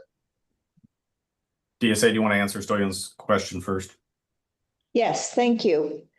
That is correct. This is a change without regulatory effect. DSA never adopted the more recent standards The rulemaking record reflects that they were never adopted. And so we are simply correcting a printing error of longstanding time. It is, we are correcting the printing of the CBC to reflect what DSA has adopted in the past, and we were not permitted to adopt any additions beyond this because this is what the ADA also adopts. Thank you. So I don't want to take any position on this. I just want to say that, you know, we are coordinating with agencies, including with DSA. You know, the Building Standard Commission shouldn't be used as giving go ahead or stop on anything. So the conversation is going, but please don't consider any standing on the Building Standard Commission side. Thank you. So at this time, we will move forward with I will open a public comment here in a moment, but we are going to take all 8 items for discussion at one time. If we need to separate them out for vote purposes or for us, we can certainly do that.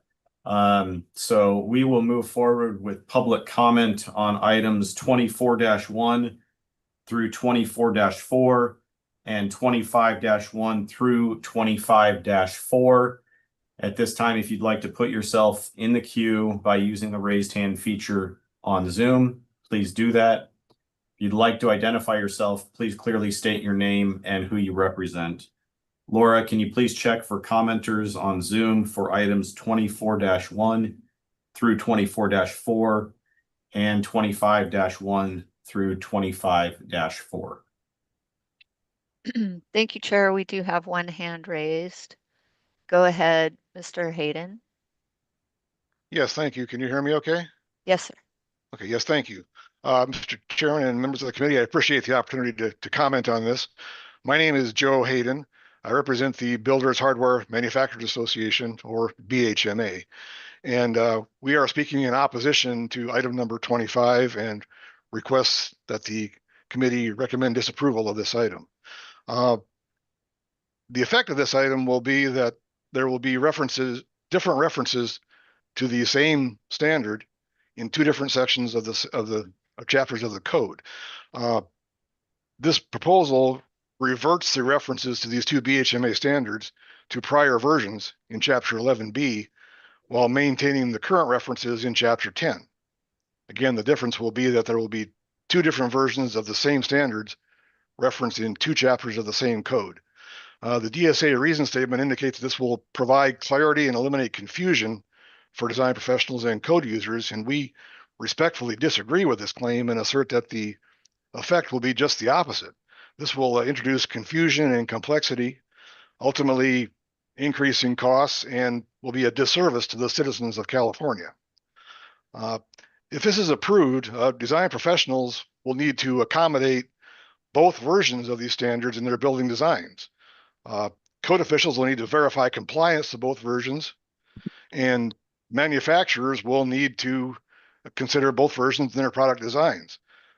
The previous versions have been outdated now since 2017 and 2019. So manufacturers are no longer considering these prior versions in their product design initiatives. And for the most part, they don't have documentation to show compliance. And actually requiring compliance to these outdated versions will inhibit marketplace competition because it will effectively block any new entrants into the market. They won't be able to consider these prior versions. We did have conversations with DSA staff on this, and unfortunately, we were not able to reach a compromise prior to this, but during those discussions, we had conversations about AB 130 and the effect here. DSA staff contended that the provisions of AB 130 are required that they make this change.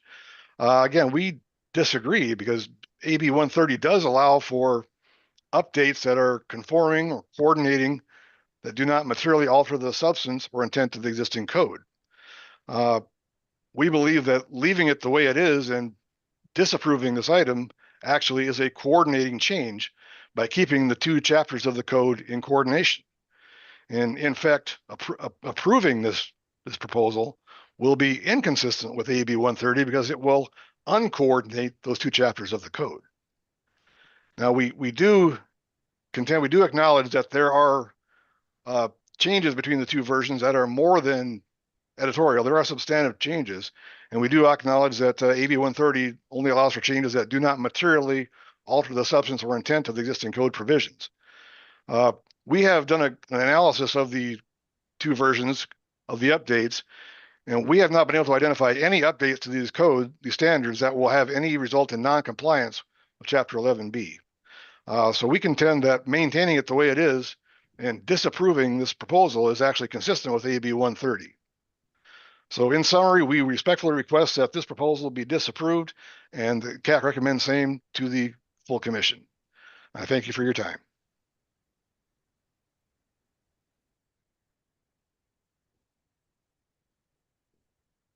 There are no other hands raised. Kevin, I know that BHMA submitted a written comment ahead of the meeting. Were there any other written comments received? The only other written comment was Disability Rights California overarching comment on all DSA proposals. Thank you. So that would conclude the public comment portion at this time, and we'll bring it back to the committee for further discussion and a motion.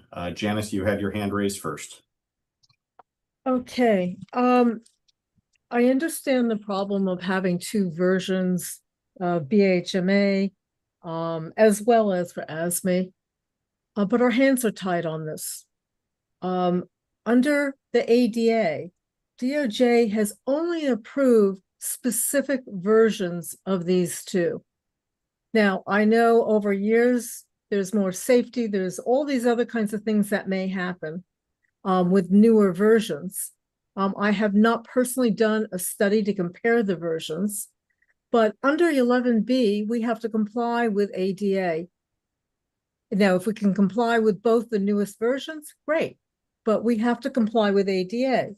So if we are looking at what the reference standards are under DOJ, we are looking at the A15610, the 1999 version.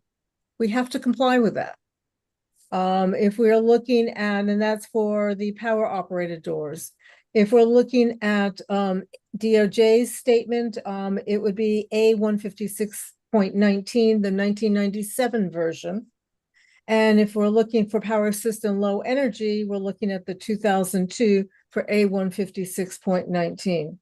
This is a source that has been issues all over the place because around the country, people will take the latest version. But in 11B, we have to comply with what DOJ says. Now, if we can also comply with what the latest version is, maybe it is appropriate in other portions of the CBC, but 11B should be complying with ADA. And it would be the same thing for ASME for the others. Unfortunately, our hands are tied with this. I mean, DOJ only relatively recently has updated which IBC they allow as a safe harbor. But they haven't gone back and looked at, these different BHMA or ASME. So our hands are tied. We need to comply with that. We can also comply with more than that, but I personally haven't done a study to see what the differences are. And that is a source of confusion all over the place. But it's what we got. It's not our prerogative. It's really come from DOJ, perhaps spending more time and looking at and updating the standards. Anyway, that's what I got to say. Thanks, Janice. Bill, go ahead. Yeah, I had a question for Joe. So I'm not looking at your written comments right at this moment. You had said that there's a conflict. Could you be specific? Where does the code say we have to comply with a particular year that would conflict with DSA's proposal? I'm trying to look it up right now, and I'm not sure where you're referring to. Thank you. Mr. Chair, if I may reply. Kevin, would it be appropriate to go back to the public to be able to answer this? If a committee member is asking a clarifying question, that would be appropriate. Thank you. Joe, can you provide a response to Bill's question? Yes, thank you, Mr. Chair. If I understand the question, if you are looking at item 25 in the DSA tracking, it does indicate which versions are being referenced right now. The current language shows reference to A16.10-2017 and 156.19-2019. And the proposal is to change to prior versions in the 2011 and 2013 versions, those specific versions in the proposal. So what is that conflict with? I'm not following. Not so much a conflict as that manufacturers have not considered those versions for 7+ years now in their product designs, and they don't have readily available documentation to show such compliance. The BHMA certification program is referencing those latest versions, and therefore readily available documentation is not available. So I won't so much say it's a conflict, it's just a need to demonstrate compliance to both versions, both in the announcement of the manufacturers and code officials and building designers. They're gonna have to consider both versions in all their efforts and all their activities. I wouldn't say so much a conflict is just duplicating effort.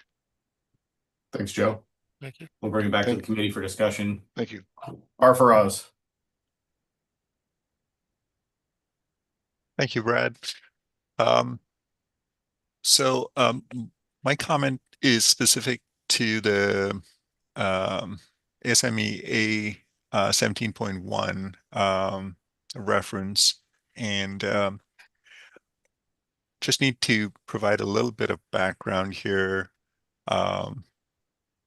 So when the building code chapter 30 was amended to include new requirements for emergency communication systems in elevators for the deaf and hard of hearing. It required a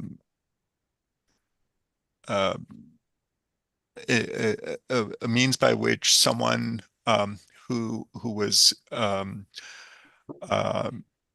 deaf, hard of hearing, or unable to speak to communicate with the emergency responder outside the cab. ASME A 17.1, the 2019 version has specific requirements that speak to these new systems. Some of those requirements are that the buttons used to respond either yes or no be on the same panel as where the display is. Another example would be that the operating instructions be incorporated adjacent to, which somewhat mimic what's in 11B 407.4.9. From a code enforcement perspective, these requirements are required in the building code are required to be enforced by the local building officials in local agencies. They're not enforced by the state agencies. It's only so in other words, if there's no reference being made to these requirements that are in the 2019 version, it ties the building officials' hands. They're not able to enforce these requirements because the building code is referencing an older version, which make no reference to these buttons and the display to be on the same panel. So originally, when this code requirement came into play in the 2019 edition of the building code, it did change that reference in chapter 35 as well, and it referenced the ASME A 17.1 2019 version for section 3002.1 in Chapter 30. Subsequently, we've removed that reference, and that has caused a disconnect and an inability for local agencies to now enforce that requirement. So that's the point I wanted to make here, as we are now proposing to regress back to the 2000 the 2013 version, if I'm correct. Thank you.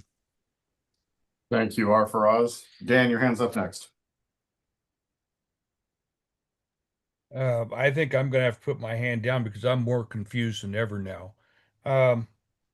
Is it? Yeah, I think I'm just gonna have to step back and listen some more. Thank you. All right, Sam. Janice, coming back to you.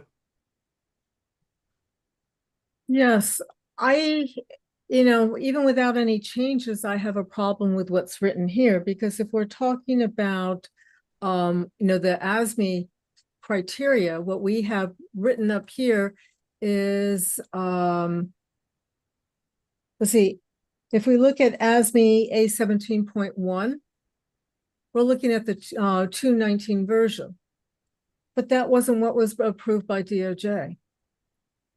DOJ has approved the 2000 version, and the 2002 addendum, and also the 2003 addendum. I mean, they're very specific about this. Again, I do not know what is the difference between the approved versions of these and what's in the 219 versus what is even in the newest. I'm going to presume the newest is going to have better safety. I mean, it's been around longer. I mean, it's been around newer and it's been updated. But under 11B, we are still going to have to comply with what ADA says. So if I look at 17.1, it's not the 219 version, and it's not the 213 version.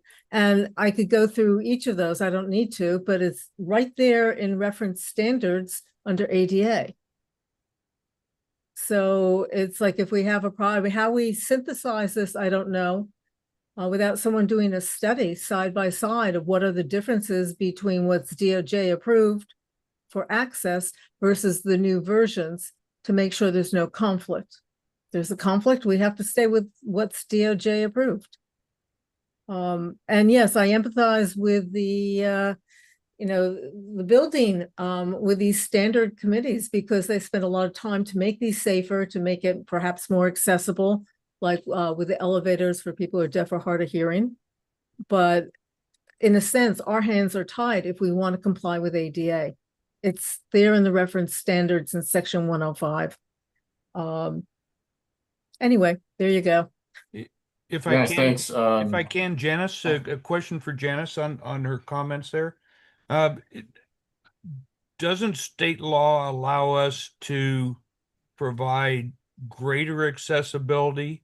Take aside from the current window of AB 130, this has already been done. We determined that this provided greater accessibility than the ADA. So now you want to take a step backwards? So hold on, Janice, I'd like to go to DSA. They've had their hand raised, and maybe they can help answer that for us as well. Thank you. Yes, I would like to clarify, especially to the point of this has already been done. This has not been done. This was a printing error. DSA never adopted the 2019 ASME, never adopted the 2020 A118 ASME, never adopted the BHMA standards. So in order to look at updated standards in the future, we must first correct the record to what has been adopted already. And so, yes, in the future, we could do the work and do the comparison, but we have not yet done that. There are accessibility provisions we know, especially for platform lifts and stairway chair lifts that do not meet minimum ADA standards and would be a violation of the CBC. And so if we were to adopt a future standard or a more recent standard in the future, we may only partially adopt it because of those issues. So this proposal is a change without regulatory effect, just to be transparent, because what is printed has never been adopted by DSA. Thank you. Michelle, was what's printed, did it go through the Code Advisory Committee and the Commission as was printed? We can find no record of it going through the Code Advisory Committee or the Commission. The rulemaking record has no information about these ever having gone through the Commission. So your proposal will clarify or correct the record for something that never went through the Code Advisory Committee or the Building Standards Commission. That is correct. Thank you. Stoyan, did you have a comment? Yes, I do. I wish I shouldn't get involved in that, but so when we say there was a printing error, it makes the illusion that the Building Standard Commission staff and the publisher agreed that there was a printing error. We have a disagreement on that, and we keep communicating whether it is a printing error or it was something that happened during the process. So we are discussing the process, but please, I want to exclude the printing error here because we are discussing different things. I don't want to get into the details. I thought we would keep the communication between the agencies, but yeah, and the process. My question wasn't so much trying to place any sort of blame or where this came from. I think it's more along the lines of ensuring that the decisions of the Code Advisory Committee and the Commission are, well, accurate, let's say. So regardless of how we got there, my question was what we are seeing reviewed and approved or recommended for approval by the CAC and the Commission? And so that was my other question. I understand that maybe the agencies might need to address how we got here, but regardless, I think we're here. And now it's how do we move forward? But I understand your concern. With the process, not with the printing. So this is what I want to clarify. Yes. Thank you. R for Oz. You're on mute there. Thank you, Brett. So I had reached out to CBSC about and again, I'm afraid we're jumping between the discussion keeps jumping between the BHMA standards and the ASME standards. I'd hope that we could focus just on the ASME 17.1, which relates to elevators. And I had reached out to Kevin regarding the changes, perhaps a year or so ago, or maybe further, about when the changes went into effect. And he shared with me the ISOR from, I think it was the 2022 intervening code cycle, which proposed the changes. So there is certainly documentation of it having gone through the rulemaking process. So I just want to correct that for the record. The point I'm trying to make is that regardless of whether what's been adopted by DSA or not, it's in the building code. section 3001.2 in chapter 30 talks to emergency communications systems in elevators for the deaf, hard of hearing, and speech impaired. It's in the code. It may not be adopted by DSA, and I'm not suggesting otherwise. I'm just saying it's in the code, and those new systems are currently being installed in new elevators and have been for the last 6 years now. Currently, the way our code is set up, it references an ASME standard that does not speak to the specific requirements for these new systems. And that is the disservice here. And we are regressing to an older version of ASME A17.1 that is silent on these new communication systems. So that technology didn't exist back then. Kevin, I see your hand raised. Would you like to chime in? Yeah, thank you, Mr. Chair, and thank you, Afras, for the reminder. I went to pull up my email, and I think you may have spoken to this already, Afras, but what I shared with you, it looked like that was a state fire marshal amendment to that reference standard. Does that sound accurate? Nodding said yes. Thank you. That was all. Okay. Mr. Kaiser.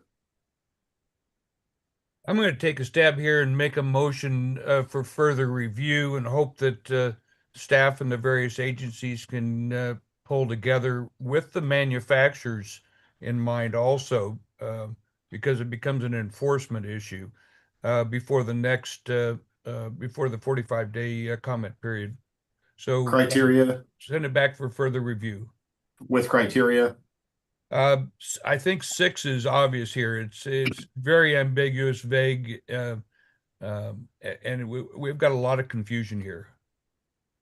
Okay, so we have a motion by Mr. Kaiser for further study for items 24-1 through 24-4 and 25-1 through 25-4, utilizing 9-point criteria number 6. Janice, go ahead.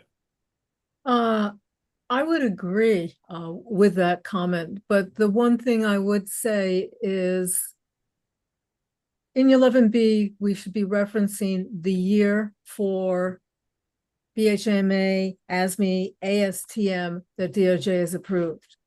Other parts of the CBC can approve, as far as I'm concerned, the newer requirements.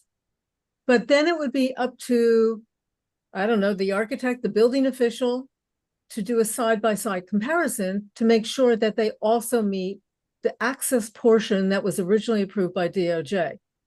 Unless for some reason, and I'm sure DSA doesn't want a new job on their hands, wants to do a side-by-side comparison of, the DOJ approved standard with the newer standards. But I think that is kind of the direction that we need to do.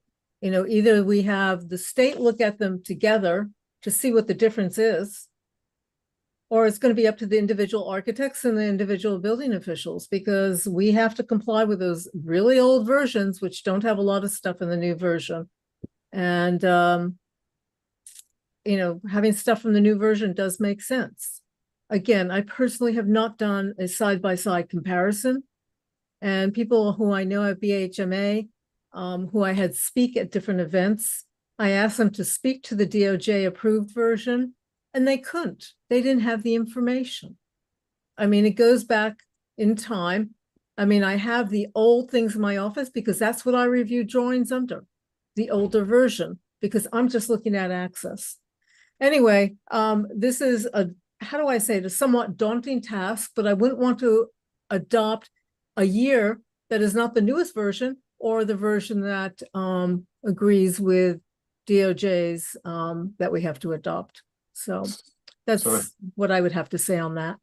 Sounds like we have 2 comments kind of so far from the committee regarding further study possibly being necessary for coordination with the ADA, and then whether these newer standards would be allowed. And then second, to Mr. Kaiser's point about some coordination between the agencies and the manufacturers might be helpful during this further study period. But we have a motion on the floor. Bill, I see your hand is up and you are unmuted.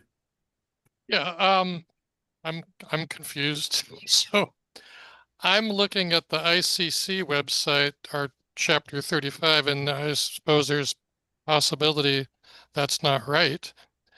As I'm looking at it, the reference they have is 2022 for the A17.1. So I'm confused in the DSA express terms. It's saying that it's referring to the 2019 version as the current state. So I don't understand the differential there. Maybe I'm not looking in all the right places. That's all. If We'll I go back can, to R for Oz, and then we'll go to DSA in a second. yeah, if I can, just to answer Bill's question, they're a cycle. There's ahead of us on the cycles. ICC. Okay. All right. Thank you. R for Oz, go ahead.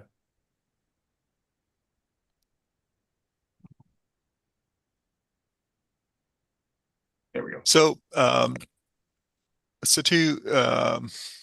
to Janice's point, I agree. Chapter 11B should be referencing the same version that is being referenced by the ADA. I'd like to make the clarification that this requirement for this new system is not in Chapter 11B. It is in Chapter 30 of the Building Code. It's Section 3001.2 that requires emergency communication systems for the deaf, hard of hearing, and speech impaired. That is the section that should be referencing the 2019 version. What DSA is proposing here is not only to move the code sections in Chapter 11B to now reference the old standard, but also other sections that are outside of Chapter 11B. So, and this was not just done by DSA. I shouldn't be pointing that finger, so I take that back. But it was done in subsequent code cycles where the State Fire Marshal proposed that change as well, where 3001.2 was originally included.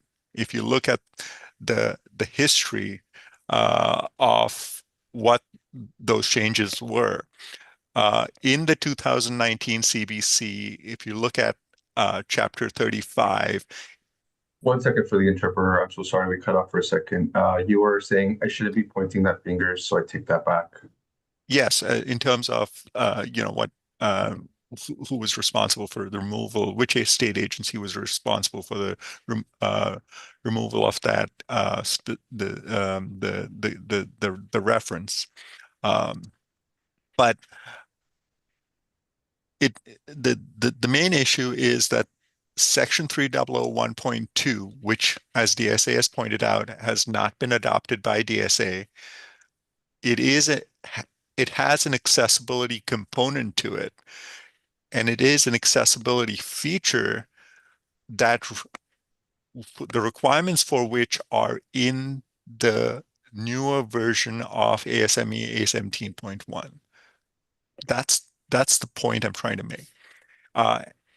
And I'll just go ahead and second Dan's motion at this point. We have a motion for further study of items 24-1 through 24-4 and 25-1 to 25-4 for further study with 9-point criteria 6. Before we go into any discussion on this motion, I see DSA's hand is raised. Yes, thank you, Chairperson. Just would like to clarify that this proposal is to clarify the reference standards that DSA specifically, or excuse me, the last reference standards that DSA had adopted As a matter of process, Building Standards Commission, of course, is also responsible, as well as other agencies, to adopt the triennial reference standards. And it is through that triennial process, the update to the ICC that was originally mentioned, or that was earlier mentioned, that the more recent reference standards were adopted by other agencies. However, they were not adopted by Building Standards by Division of the State Architect. And thus our records for our adoption for the purposes of Chapter 11B only are that these are the correct reference standards that DSA has adopted. They may be slightly different than or more current than the ADA. However, they did go through rulemaking processes, and these are the last known adopted, DSA adopted reference standards. Thanks, Eric. And Bill, go ahead. Yeah, so we have a motion and it's seconded in the context of responding or speaking to that. I'm in favor of the motion for further study. What I wanted to say is, as I'm looking at 11B, where all accessibility stuff should live, there is reference to the A17. So 11B 407.4.9 speaks to emergency communications, and there's the reference to the ASME A17.1 there. So I do understand, I think, the point that RF is making, that we're pointing to it. We should make sure that the version we adopt has that two-way communication embedded in that 11B, the A17.1 standard that we're going to be adopting. That makes sense to me. Thank you. So I'll also speak on the motion. I support further study for a couple of reasons. First, Eric, I agree with your point.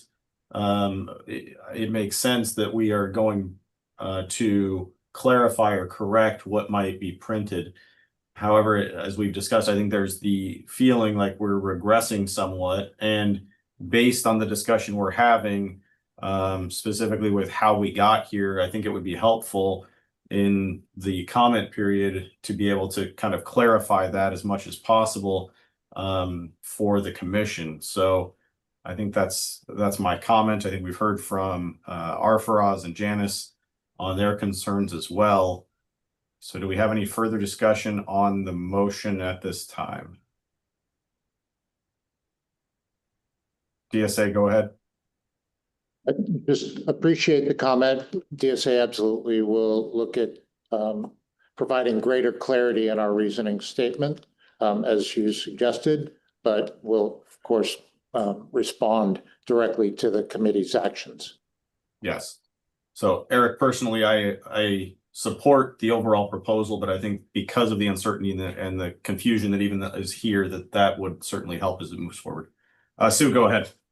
Back in 2011, 2012, when DSA, was looking at the rewrite of Chapter 11B, one of the agencies and one of the things that we also took a look at, because we wanted to be sure that we talked to the people at Department of Industrial Relations, the elevator and tramway unit, and the elevator safety orders.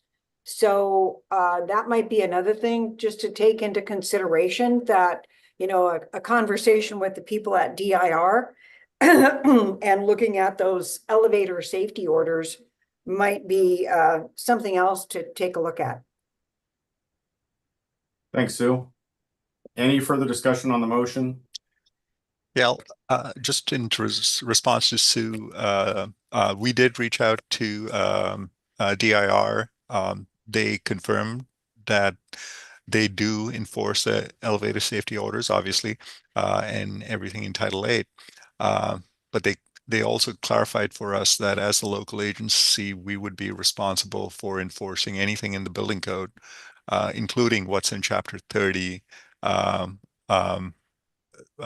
far as the specific accessible emergency communication system goes, which isn't, by the way, referenced from Chapter 11B. So if you were relying solely on Chapter 11B for accessibility provisions, you would miss that. But that isn't, that is a requirement in Chapter 30, and it is incumbent on the local agency to enforce that.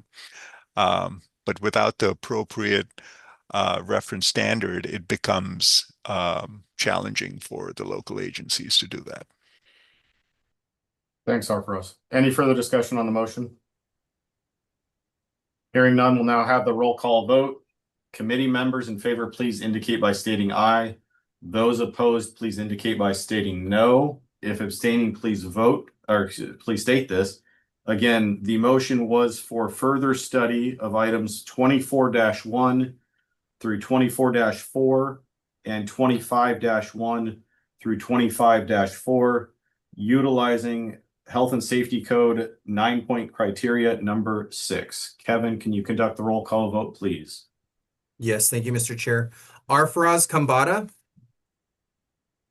Aye. Bill Zelmer. Aye. Sumo. Aye. Jake Tomlin.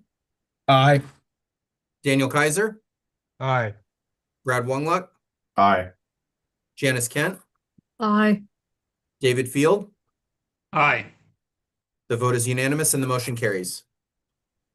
Motion for further study of those items has been approved unanimously. Mr. Kaiser, you have your hand raised. If you're ready, motion to approve all activities that we've done to this date, items 1 through 25. We have a motion for approval of the package as completed so far. Second the motion. Bill Zelmer. All right. Kevin, would you like a roll call vote? Yes, thank you, Mr. Chair. David Field. Aye. Brad Wongluck. Aye. Arfaraz Kambata. Aye. Daniel Kaiser. Aye. Janice Kent. Aye. Jake Tomlin. Aye. Bill Zelmer. Aye. Sumo. So we're voting on approval of the entire package? As the votes have been completed for all of the DSA items. So as we voted, basically just confirming. Okay, thanks for the clarification. Aye. That was DSA and HCD. We did HCD yesterday. Oh, did we close them? Okay. Yeah. Thank you. The vote is unanimous and motion carries. Motion carries, and I believe that completes agenda item 6, correct, Kevin? Yeah, we typically do one more global vote for all access proposals heard throughout the entire committee. One final. I think that was Dan's question. So Dan, do you want to make a motion? Motion to approve all items HCD, DSA, March 4 and 5. Second, Bill Zelmer. We have a motion for approval of all items globally for all of the committee's work. Second by Mr. Zellner. Any discussion? If not, hearing none, Kevin, can you conduct the roll call vote? Yes, Mr. Chair. Arfaraz Kambata. Aye. Bill Zelmer. Aye. Sumo. Aye. Jake Tomlin. Aye. Daniel Kaiser. Aye. Brad Wongluck. Aye. Janice Kent. Aye. David Field. Aye. Motion carries. All right. So that would then complete agenda item 6. Moving on, do we have any comments from the committee before we close? Just thank you, Brad, and thanks staff. All right. With that, I just wanted to close also and say thank you to all of you. Just seeing the level of preparation that went into this for the committee was admirable. So thank you. DSA, I've been on the Access Committee for I think this is, I don't know, 3.5 code cycles. I think we probably have the most further studies that we've seen, and I think that doesn't go to the level of preparation that I think you put into it. I think it's a lot of the complexity tied to AB 130. But again, just thank you for the time that you put in for your preparation for the proposals. And yeah, so thank you. Stoyan, you've got your hand raised. Yes, I want to continue the thank you portion. So we all appreciate the help. Brad, you're our hero. We didn't expect to finish that early. So thank you very much for that. And you know, special thanks to Kevin. You see, you know, he's being sued up, you know, the second day. You have no idea how difficult is that. So thank you, Kevin. Thank you, Kevin. Thank you, Stoyan. We'll go to DSA. I see their hand raised. Thank you, Chairperson. Again, or not again, but echoing the earlier comments by Stoyan, this is an extremely complex package, and we recognize that and truly thank all of the committee members for all of the time that they spent and for their input they've provided to us. It will greatly help us moving forward into our 45-day rulemaking package, and look forward to addressing those comments. I know informally it was mentioned that a member of the committee appreciated the expediency and the efficiency for which you ran the meeting. I would also echo that. A very well-run meeting, so we truly appreciate that. You worked through a very complex package as a group with the addition of AB 130 on top of all of that. And so we truly appreciate all of the work that you put into it. And I'm sure Californians will benefit. Ida, Eric, Michelle, Kevin, Stoyan, thank you to you and as well as all of your team for your help in making this run so smoothly. So thank you. Kevin, do we have anything else before we take a motion for adjournment? I believe that's all. And thank you so much, everyone. Great work. Thank you. Do we have a motion on the floor? So moved. Motion to adjourn. Do we have a second? I'll second the motion. We have a motion by Mr. Kaiser, a second by Ms. Moe for adjournment of the meeting. We don't need a roll call vote. All those in favor? Aye. Aye. Any opposed? All right, the meeting's adjourned at 11:37 a.m. Thank you all. Thank you so much, everyone. Take care, everybody. Be safe.